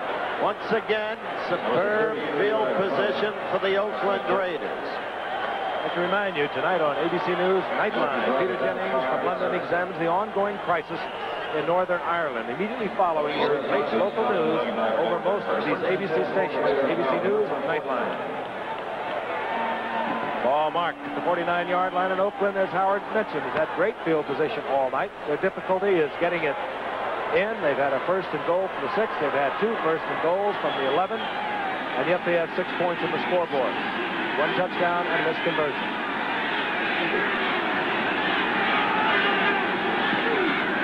Ruckett on 1st down. The blitz is on. And the screen, it's a call. It's a good one against the blitz. Van Egan. Yeah. All the way to the 30, and what a time to have the screen on when the blitz is coming. If you can pull it off, you sure got it, because the linebackers are back there rushing the quarterback. Again, it's flipped out to Van Egan. Little play action fake. Lawrence blocking up at the inside. Plunkett drops it back. Jackson couldn't make his way through. Look at Bill Thompson trying to stop right here. Bill says that's too much for me, and Van Egan rolls on for another 4 or 5 yards. Gradishar and Nairn were both in the pass rush. They could not help Jackson. He had 2 blockers. He could not make the play. First down, Oakland, inside the 30-yard line of the Denver Broncos. Plunkett has to reach to hand the ball to Van Egan, and then Van Egan hustles down to the 25, and Denver saying fumble. Tempers beginning to tighten. You know, when you look at the third quarter stats, you can see the difference as Oakland did recover the football, apparently. 4 turnovers for the Broncos, none for the Raiders. Look at that. That's the key statistic. Pickup of a little more than 4 yards. Second down and 6, the ball at the 25-yard line. Chandler split out to the right. Out to the left, the speedster, Cliff Branch. The tight end is Raymond Chester, number 88. And Chandler switched up on Plunkett. He hooked up, seeing the double coverage, and Plunkett just laid it up. And Chandler looking back at Plunkett, saying, well, we don't have it together, guy. Third down and a long 5. And each time Oakland gets into Denver territory, they start to falter. They have done little with the pass tonight, and now they must count on Van Egan to make up for the loss of King. Plunkett 9 of 18 on the night. Stays on the ground. Art Whittington. And it'll be 4th down, and I would not want to be Matt Barr when he comes out on the field, or rather Chris Barr. And he's welcomed by the Raider fans. He missed from 31, he missed from 26, he missed a conversion. He was too close, that's what it was. He's going to get it back a little bit, kick this with about, what, 42 or 3 yards, something like that. You may turn out to be right. He was too close on those others. That's all there was to it. The history of place kickers anyway is a zany thing in this league. Frank could tell you a story about Jim Breach and the Cincinnati Bengals. He used to kick right here in Oakland only a year ago. 43-yard attempt. Chris Barr, Matt's little brother, holding his breath. Sanders puts it down. There you go. Ho! Ho!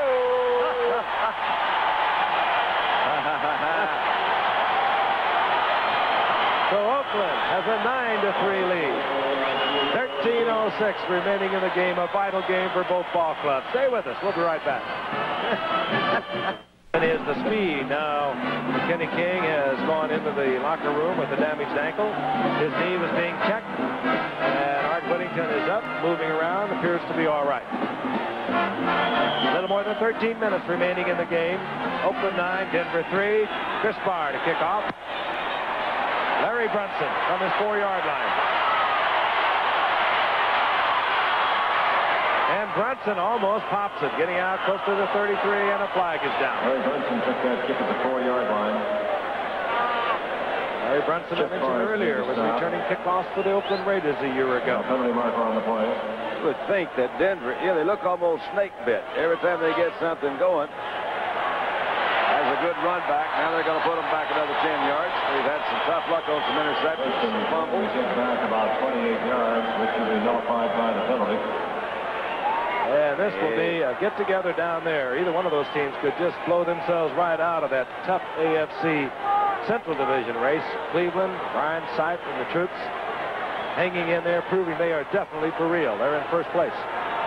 You're right. These Steelers and Oilers, the guy that loses down there Thursday, they're going to have a hard time making that playoff with six losses. And when you consider Oakland's record, and speaking in terms of wild card, with Oakland's record, you've got New England in there, you've got a lot of teams with good records. Sellout crowd, standing defense as Morton goes up and fires it out complete to Dave Preston. But he gets little, maybe a yard and a half or a couple, and Rod Martin playing a superb game tonight, an outside linebacker for the Raiders. And he got a superb break when the ball was bobbled right into his arms by Jensen. One of those snake bit stories of Don. That's it. They didn't pick up much there. Trying to get him out on the outside, get that 1-for-1 tackle in the open field, which we've talked about many times, very difficult to do. That time Rod Martin was there and was up to the task. Ball, as you can see, just over the 17-yard line of the Broncos. Second down and 8. Ron Egloff, 85, an extra tight end, comes in. John Keyworth rolling over the left side, out over the 21. It'll be third down and 4. They just can't afford, even though a touchdown and an extra point is all they need to move ahead. You don't want to kill time this way. I think in a way Denver's offense is designed. I've seen them do it several times tonight. They're designed to pick up more third downs and 5s than they are third downs and 8s. So a lot of times they would run on that second and long. They've done that a lot tonight, trying to pick up the 4 or 5 yards. Craig Morton looking over the pass rush, so he decides to run the ball. This is Upchurch. And Upchurch, he will be short of the first down at the 25-yard line. Monty Jackson, who played sparingly tonight, is shaken up. Upchurch short of the first down. Sometimes you get the feeling, as I said in the Denver-New England game, that Denver plays for a fumble. It's Mike Davis again who is shaken up, not Monty Jackson, and this is the second time tonight that Davis has had to leave the field. And out comes Luke Prestridge on fourth down. Ira Matthews will settle in somewhere back around his 35-yard line. Here he is. Had a nifty return earlier in the game. Led the nation a couple of years ago at the University of Wisconsin, where he averaged nearly 17 yards a return and had 3 touchdowns for the University of Wisconsin in his career, all over 50 yards. So he can bring it back. Prestridge gets the kind you run back, a low one. There he goes. Matthews to the 36-yard line. Oh, boy. No flags. Ira is producing tonight, as the gift said earlier, the way they planned for him to produce when they drafted. Big return. Once again, great field position for Oakland. We'll be back in a moment. Numbers on the night. Not devastating, but we mentioned at the top of the show, he has had trouble in the last 4 games after being spectacular in his first 3 starts. Sure has. Subtract 27 yards lost because of 3 sacks from that 78. He got very little. First and 10, Oakland. Inside Denver's 37-yard line. Good return. Ira Matthews setting it up. Mark Van Egan, right side, behind the blocks of Henry Lawrence and Mickey Marvin. Gain of 3 in the second down and 7. For a team that's been sputtering and staggering offensively, Oakland somehow hangs in there, and their defense clearly has been exceptional. Witness their 10-7 loss against a team so fine as the Eagles in the wake of a Monday night game against Seattle when they had to cross the country to play Philadelphia. Second down, 7. Plunkett now working a little bit, I would suspect, on the clock, handing the ball to Mark Van Egan. Gets inside the 30-yard line. It'll be third down and 2. Defensively there, number 66, Bryson Manor, number 53, Randy Gradishar. Well, they've apparently found a field goal range that Barr can handle. Under the Meredith theory, they don't want to get in too close. Yeah. Now, that just makes sense to me. You know, I mean, sometimes those 3-foot putts are a lot tougher than the 8-foot putts. Not for me. Oh, I see. Marked at the 29. Third down, long 2.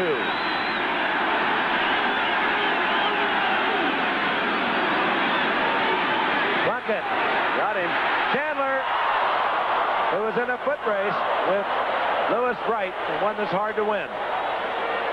Well, he had him by a step and a half, but he overthrew. I'll tell you, Wright played that pretty well. He got close to the end zone. He was inside of Chandler, not behind him where he was going to foul. Louis Wright himself has been troubled, as many of these Broncos have with an injury.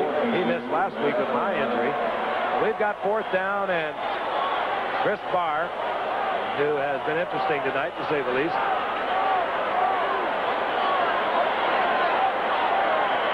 good on his last field goal, officially for 44 yards out. Almost exactly the same place. This will be 47 yards. Chandler, the holder. On its way. Looking at left. And so Denver will take over. They'll have the ball at their own 29-yard line. And we want to remind you once again, college football coming your way on Saturday, the final week of the regular college football season. And we've got a national doubleheader that'll begin 12 o'clock Eastern time. Florida goes against Florida State, and they really get it on that one. Of course, Florida State ranked number 3 in the nation. Good matchup. And then the second part of that doubleheader, USC against Notre Dame, and they've been doing that for longer than I can remember. Most people that follow the game. College football over most of these ABC stations on Saturday. On first down. Over the middle, and it's complete to John Keyworth. They'll mark it at the 34-yard line. A gain of 6. It'll be second down and 4. Almost incredible the way Denver is staying in this game. Now if Craig can muster one drive, put them over. I would think that as many things as they've had that really have not worked for them tonight, that's really true, because honestly they're a touchdown away from getting right back in. I really am disappointed in Oakland's futility to be able to put points on the board, whether it's far or whether they should have scored some touchdowns. Terrible night for Plunkett. Terrible. Second and 4 at Denver's 34-yard line. Rob Lytle on the screen. Gets away from one. Later it fumbles the ball, and Oakland has it. Well, and I guess who? Ted Hendricks. His second recovery of the night, but he's been doing that for 12 years. He's always where the ball is. It never changes. Craig Morton, and not really a victim of his own play tonight. No, he should feel disgusted. Well, they've just had something like this on every play. I don't know how you even talk about it. Rob Lytle's got a guy that makes a pretty good move right here to get out and trying to switch the play, switch the ball. It appeared that was, let's see who that was out there. I think it's Rod Martin. Did Martin knock it out? Rod Martin fought off the block, took the ball away, and Ted Hendricks got it. 34-yard line. Raiders again. Mark Van Egan. Now what you're going to really have to look for when Chris Park comes out here again. Now they didn't quite have the distance the time before. They were 5 yards to they need 5 more yards. Now then they're about down there. Van Egan second down. Gets his 5 yards. Second down and 5. Getting to be boring. Thing has become funny. Look at the turnovers. There's the real difference. Ball resting at the 29-yard line. Just 9 minutes remaining in the game. Van Egan. He holds on to that football, too. He's not the type of running back who gives it up. He gets a yard and a half. It'll be third down and 3. And there is Ted Hendricks. He is something different. Hi, big guy. You've been doing it since you helped Baltimore win the Super Bowl of 1970. Came up in 69. He is playing in his 171st consecutive game tonight. Third and 2 and the 26. He had 2 fumble recoveries tonight, 3 interceptions on the year. Do something. Third and 3, and Jensen gets the first down for Oakland. Well, last time they did get it, Frank, barring flags. We don't see any. Chris Barr might breathe a sigh of relief. Well, the Bengals had Jim Breach, then they got rid of him. They went through how many? 3 field goals? No, I think Breach is there now. They had 2 others they went through earlier in the year. And Breach, of course, was with Oakland last year. That's Chris right. Barr was with Cincinnati. Place kickers really are like baseball managers. They land on their feet. If they're Billy Morton, they do. They just have to keep packed. And I think I touched on it earlier. It was Fred Steinfort, who originally, now kicking for Denver, originally was drafted by Oakland. Well, Oakland had Bernersky. He's now kicking for San Diego. Get yourself a lot of fancy luggage and keep it packed. Jim Turner still in in retirement. Houston sure could have used him yesterday. First and 10 Oakland, 23-yard line of the Broncos. Van Egan, right side, behind Mickey Marvin and Henry Lawrence. And that right side of the Oakland line is beginning to come along and match the great play of the left side in Art Shell and Gene Upshaw. And Mark Van Egan is having shoulder pad problem. And in comes Derek Jensen. You made a very subtle but very important point, Frank, about the right side of the Oakland line. The answer is lodged in Mickey Marvin and Henry Lawrence. There was a gain of 2. It'll be second down and 8. Inside handoff, and Whittington apparently all right. He gets about a half a yard out of this, and it's going to be third and long for Plunkett. And it's very important for the Oakland Raiders to hang up this 3 points, because they are a touchdown and a conversion from being behind in this game. They lead at the moment 9-3. And less than 6.5 minutes left. The clock working at this point clearly for Oakland. But they got a long yardage situation here. Third and a little more than 7. Chandler goes out to the right and confronts Louis Wright, the cornerback for Denver, and Cliff Branch is split to the left. And that was going to be a reverse, and it was bobbled by Whittington. He could not get the ball to Chandler, and you will never see a reverse set up any better. It really was. But the thing is, they recovered that fumble, so they've still got another shot at that field goal. Chris Barr. No, he's all right now. He's back in that area. That's where he can get them from. He's missed the conversion. He's missed from 31. He's missed from 26. He's missed from 47. He's been successful from 44. All right, that's where he is. All right. You folks believe this game? Don't tell him he's at 43. That's it. He'll do it right there. All he needs is a mild hook, not too much.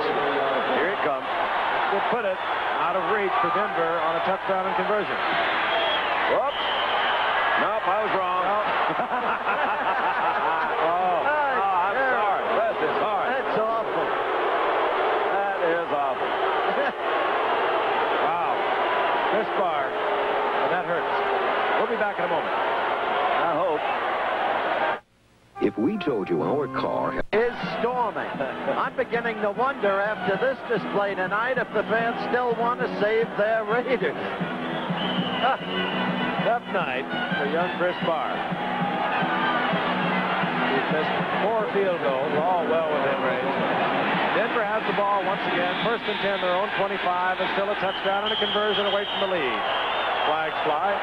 Procedure call, and it'll go against Denver. I swear, Denver. I don't believe it. Denver's done everything but put points literally on the board for Oakland tonight. And they may do that before it's over. I don't know. No, they can win this game still. It's kind of a Denver way of winning a game, too. They do a lot of this, and they have under Red Miller. They're an opportunistic ball club. They hang in there, they hang in there. Those are the games remaining, of course. One of the key items, should this thing come down to a tie with San Diego with either of these ball clubs, both Denver and Oakland have already split with San Diego. The next tie-breaking procedure is percentage of games won and lost within the division. Oakland's got 2 toughies left. The thing about it, Denver, their remaining games are all against teams in their division. First and 15. Martin. Oh, he's manhandled by Reggie Kinlaw. Back to the 9-yard line. Here's a man that has really come on, a 12th round draft pick. He literally has beaten out Dave Pear, a former Pro Bowler, at that middle nose guard position. And when you beat out Dave Pear, you beat out a man who was one of the most highly regarded players in the league. Who's been with Tampa. There's the replay, and look at Kinlaw. Oh. Kinlaw was there. Matt Millen again from the middle linebacker caused some confusion in that offensive line. They really don't look too sharp out there right now. Second down and 23 as they march the ball where Morton was taken by Kinlaw to the 12-yard line.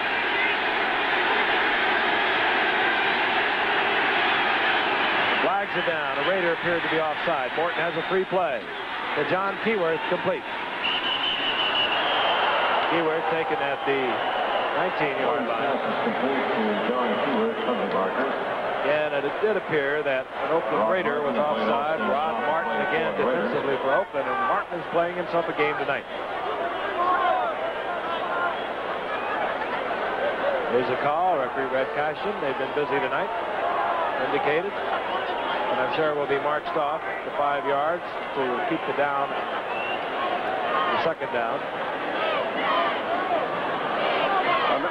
Another game that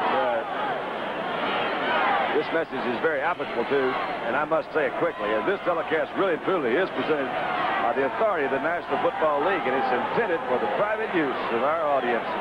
Any rebroadcast or other use of this telecast without the express written consent of the National Football League is prohibited. I bet Chris Barr would like a cassette. Yeah, Chris, you can't use this for any home movies, anything like that, unless you get permission, of course. Penalty. Offside. Oakland. Second down, 18. Ball up to 17, and Morton will go to the air.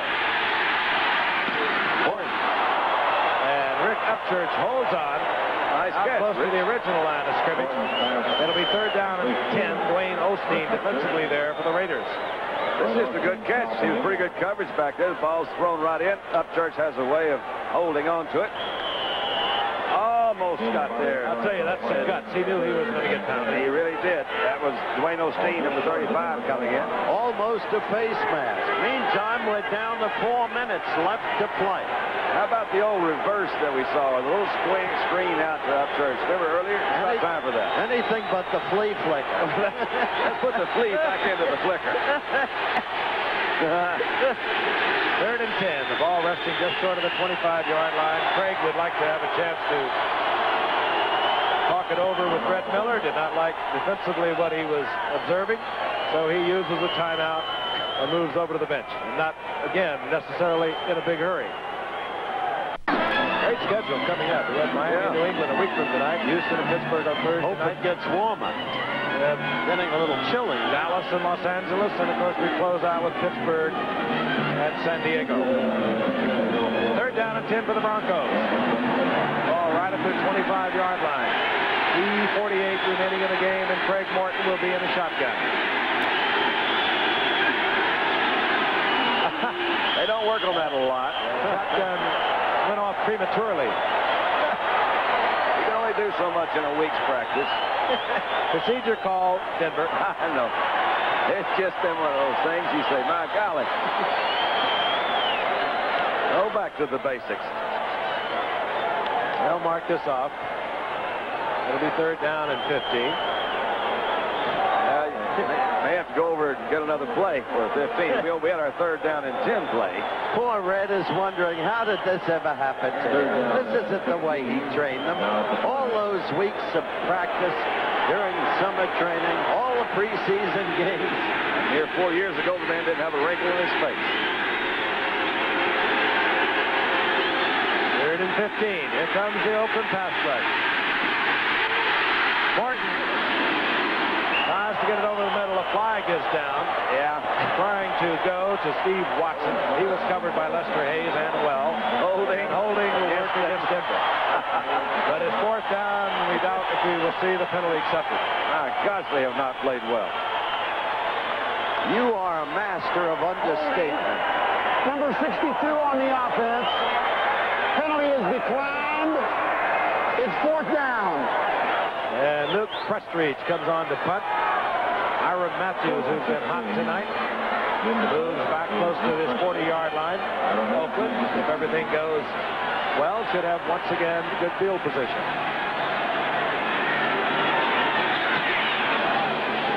Prestridge again does not get it high, but this time he moves Matthews back to the 30. Matthews nailed there by the special teams of Denver at the 34-yard line. Dave Preston leading the charge.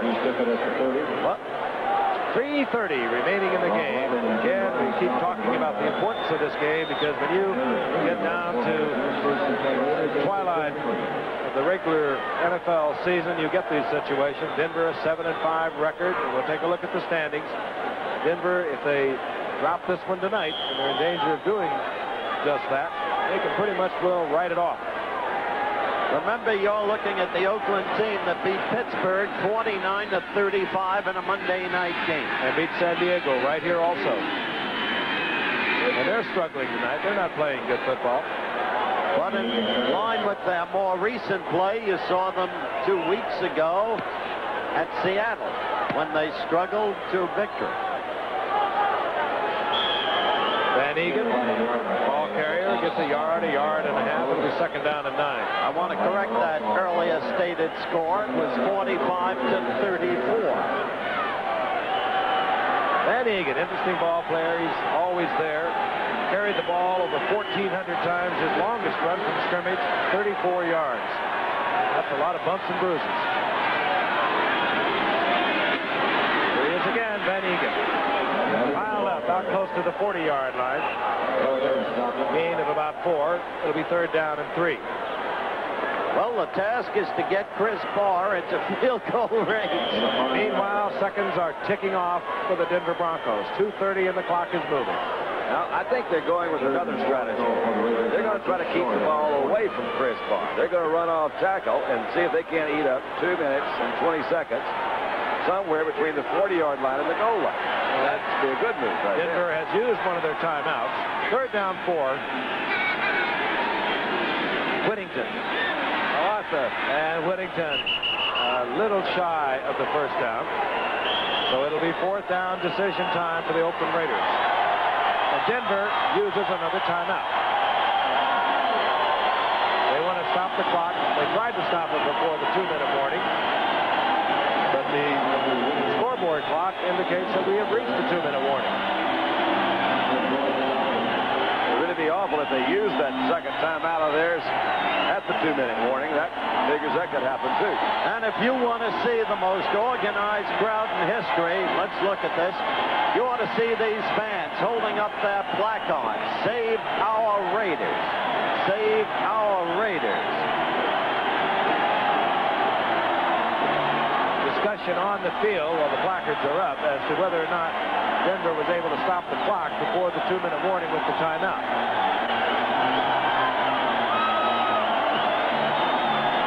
Tom Flores calls referee Red Cashin over for an explanation. And we'll get the explanation to you as soon as we get it.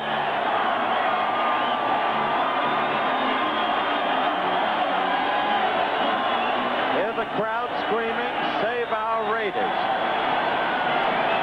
4th down and a yard. Again, the scoreboard clock indicates 2 minutes remaining.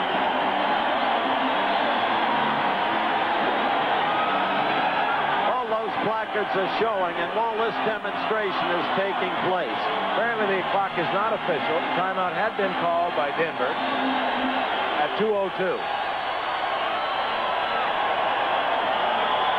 Senator Warren Magnuson of Washington State, before the recent national election, had introduced Senate Bill 8183, which would have prohibited the removal of one franchise to another city unless the removing franchise could prove 3 consecutive years of economic distress.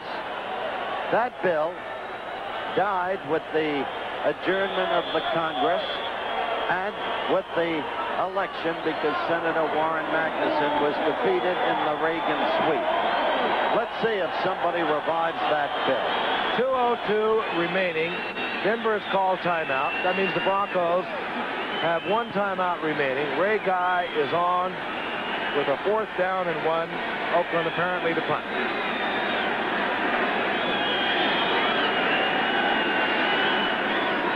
And the delay is to, I assume, adjust the clock or to inform both benches that there is indeed 2 minutes and 2 seconds remaining in the game. Red Miller, 3 times in his 3 years with the Broncos, he's taken them to the playoffs. The Denver defense needs a great deal of credit, I think, tonight because they have been put in position to hold Oakland with great field position. Once again, for Denver to have any shot at all, they had to hold them right there. Kicked them back, held them down in their forcing to the punt, so Denver should have one more shot at it. Here's Tom Flores in his second year, replacing a bit of a legend here in Oakland. Of course, I speak of John Madden. Rick Upchurch is deep for the Broncos. The guy will attempt to keep it away from him. He's a master at that. Long count, but the Broncos did not go offside. The crowd roars the approval, but they did not get the kick that they wanted, I'm quite sure. Nevertheless, they did not get the ball in the arms of Rick Upchurch, and they are going to mark it out at the 26-yard line. So Denver brings out Craig Morton. 1:58 now on the clock, and we will get the 2-minute warning. So that's the story for the Broncos. They are down 9-3. They need a touchdown and a conversion. They have 1:58. They have one timeout remaining. With the ball at his 26-yard line, has one timeout. His offense has sputtered throughout the night, and yet he's going to try and pull this together. He's done it so many times in the past for the Broncos, and he leads them up to the line of scrimmage. One timeout remaining. Over the middle, and it's complete to John Keyworth. He gets a first down. Not necessarily meaningful at this point. The Broncos must keep the ball in play, conserve that last timeout. A field goal, of course, will not do it. They've got to get the big one. 11, first down and 37. Martin somehow gets it off to Keyworth, incomplete. Well, at least that stops the clock. There's a minute 30 to go. I don't care what the final score is. The losing team will have lost it. No team has won this game. The losing team will have lost it. Second down and 10. Clock stop, 1:30. Denver with the 5 turnovers, the 4 missed field goals, the 1 extra point on the part of Oakland. Interesting game. Not really. Big count by Morton. Complete over the middle. Keyworth out over the 45 to the 46. Complete to John Keyworth. But the Short of clock, the first down. you see the clock counting down. Denver hurrying. Third down. A little more than 2 to go for a first. Morton picked off. Goodbye. Picked out off by Dwayne Osteen, the former Ram. He was there. Went to Rod Martin's hands first. Rod Martin was out covering the intended receiver. It was ticked into the air, and Dwayne Osteen came up with it. He ran out of magic this time. Had a little bit of time to throw, trying to get it out to Rob Lytle.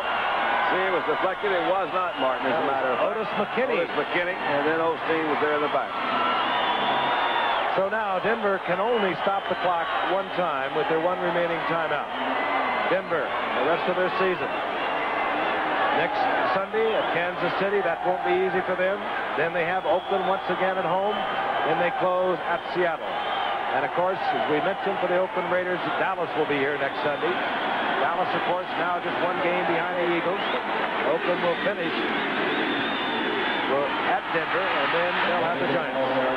That was Van Egan working on the clock, which now shows 1 minute and 1 second as Denver has expired their timeouts. And I want to remind you that we'll be in Houston for the Pittsburgh Steelers and the Houston Oilers, both those teams. Locked one game behind the Cleveland Browns in that rugged AFC Central Division. Then we'll be on to Miami a week from tonight for the New England Patriots against the Miami Dolphins. And that AFC East race, of course, still up for grabs. Buffalo, New England. No timeouts remain. Thanks again to our spotter, Steve Bazika, Jerry Klein, statistician, research man. Spent a busy afternoon researching, running down the Heisman Trophy.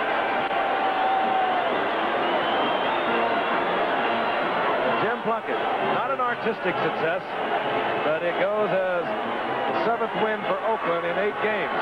Well, he's going to get into field goal range. 16th victory on Monday night, too. These guys are amazing on Monday night. Far and away the best.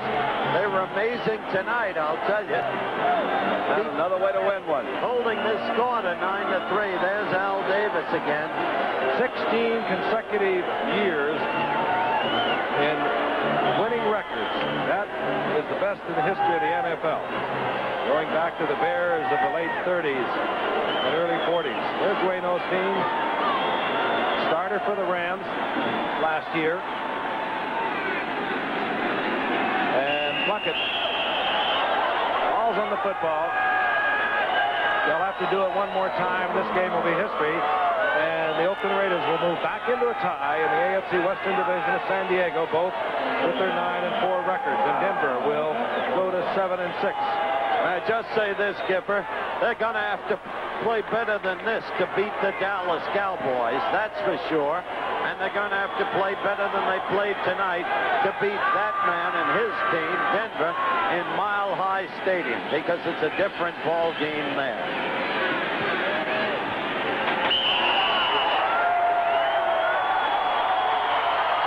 Final seconds ticking off. This game goes into the record book. The Oakland Raiders 9-3 over the Denver Broncos. And Oakland and San Diego, who have split, they will not meet again this season. Should they wind up in a tie, it will be determined by their record win-loss.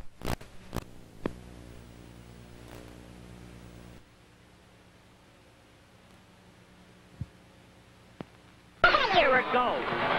Yes, the Carnival. And now with 7 losses, they say we don't like Denver. That's why we like to play them.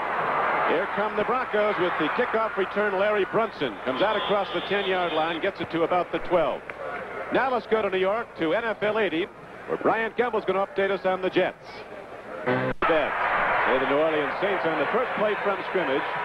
Dave Preston carries off tackle for the Broncos, gets the ball across the 15-yard line. Greg Morton starting at quarterback, but we could see Matt Robinson coming in early. Dave Preston and Jim Jensen are the runners for the Broncos.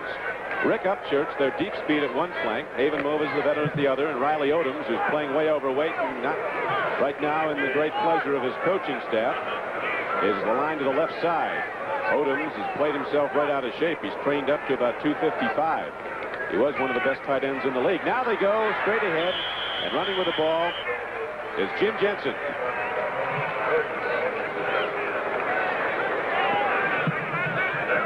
Here's the defensive line for the Oakland Raiders. John Matuzak at left end. Say he's having an all-pro year. The young Oklahoman, Reggie Kinlaw at middle guard. Dave Brownings at the right end. Ted Hendricks having one of his best seasons. Left outside linebacker. Matt Millen and Bob Nelson, the inside backers. Rod Martin is the other outside linebacker. Lester Hayes with 11 interceptions. He's caught more than a lot of wide receivers. Dwayne Osteen are the corners. Mike Davis and Burgess Owens are the safeties. It's first down and 10 now for the Broncos. They go right back to the run. And Preston, working hard, gets it across the 25-yard line, out close to the 28. Lester Hayes knocked him down. Don, you know, the last time these two teams played was less than a month ago. 9-3 ball game. Sometimes when you look back, having just played a team that you feel that you didn't play as well as you could against, and you see on the stats that you rushed for 90 yards but only ran the ball about 20 times, you say, hey, that's a little bit over a 4-point average. We better run the ball a little more than we did. We see Denver doing so real early. Their whole game is to pick up 5 yards on first down, put the other team in a trap, and they've done so on 3 series. And Oakland's been a tough team to run on. Their last 3 games are giving up way under 3 yards a rush on the average on a 2nd and 5 carry. Hendricks and Hayes come up. Make the tackle.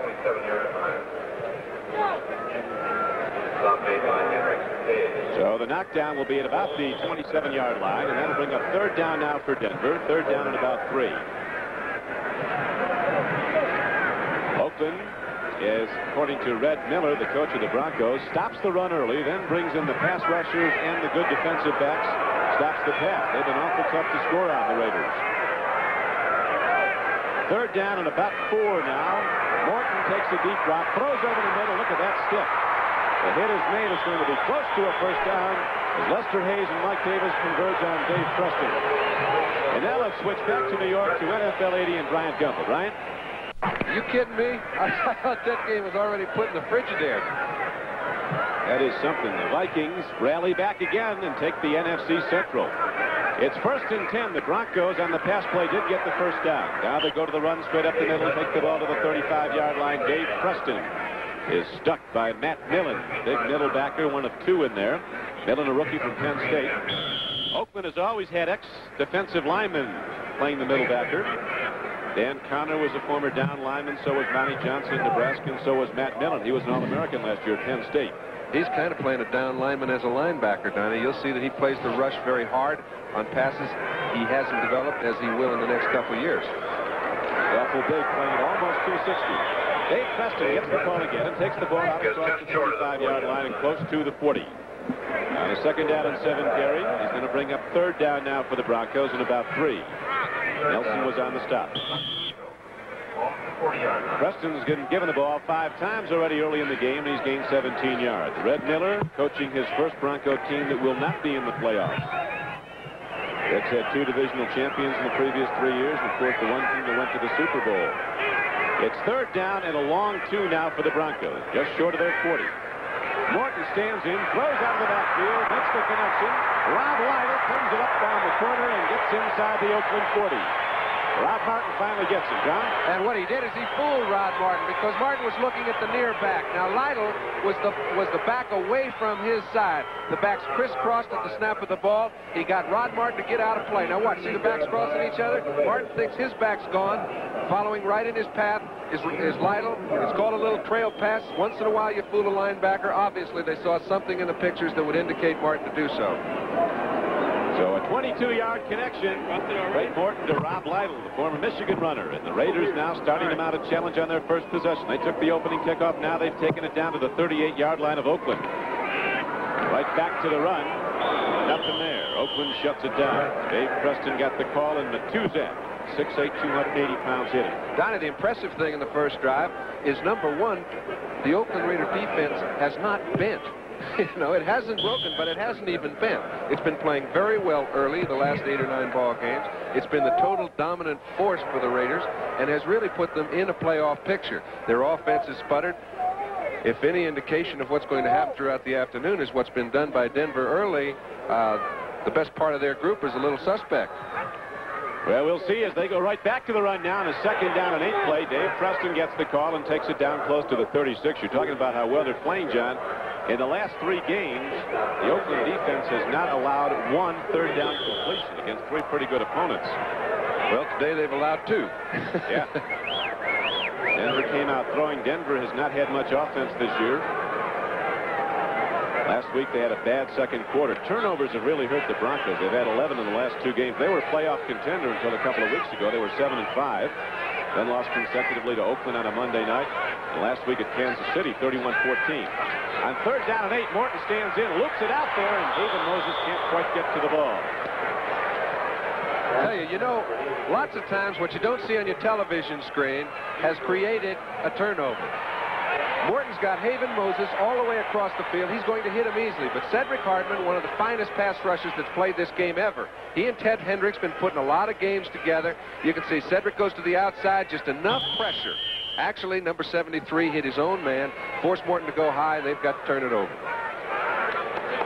And now we have one of the really great long-range kickers in pro football, a former Oakland Raider, Fred Steinfort, out of Boston College, ready to attempt a long field goal. They're going to hold. Matt Robinson will at the 44-yard line. Oops, what's this? He's looking to throw. Oh, he's got him. And this will go the distance. Burgess Owens picks it off. It's a foot race, and Burgess Owens wins going away. So the Broncos go to the well with a trick play, and Burgess Owens takes it away from Riley Odoms and goes the distance, 63 yards and a touchdown. And, you know, it was a play that was devised to be a flea flicker where Robinson comes out and throws the ball back. But in the meantime, Jim Jensen had beaten his man all the way down in the end zone. For some reason, Robinson never put his attention on him. As a result, 7 points went the wrong way. Okay, here comes Robinson. Jensen is going down the field. I don't know if he was looking for him, but he never found him. Going out to Riley Odoms. Comes up with the white shirt. Burgess Owens slips it in for 6 points, and the Raiders get off fast when it looks like they were down on the floor. Burgess was sure open, wasn't he?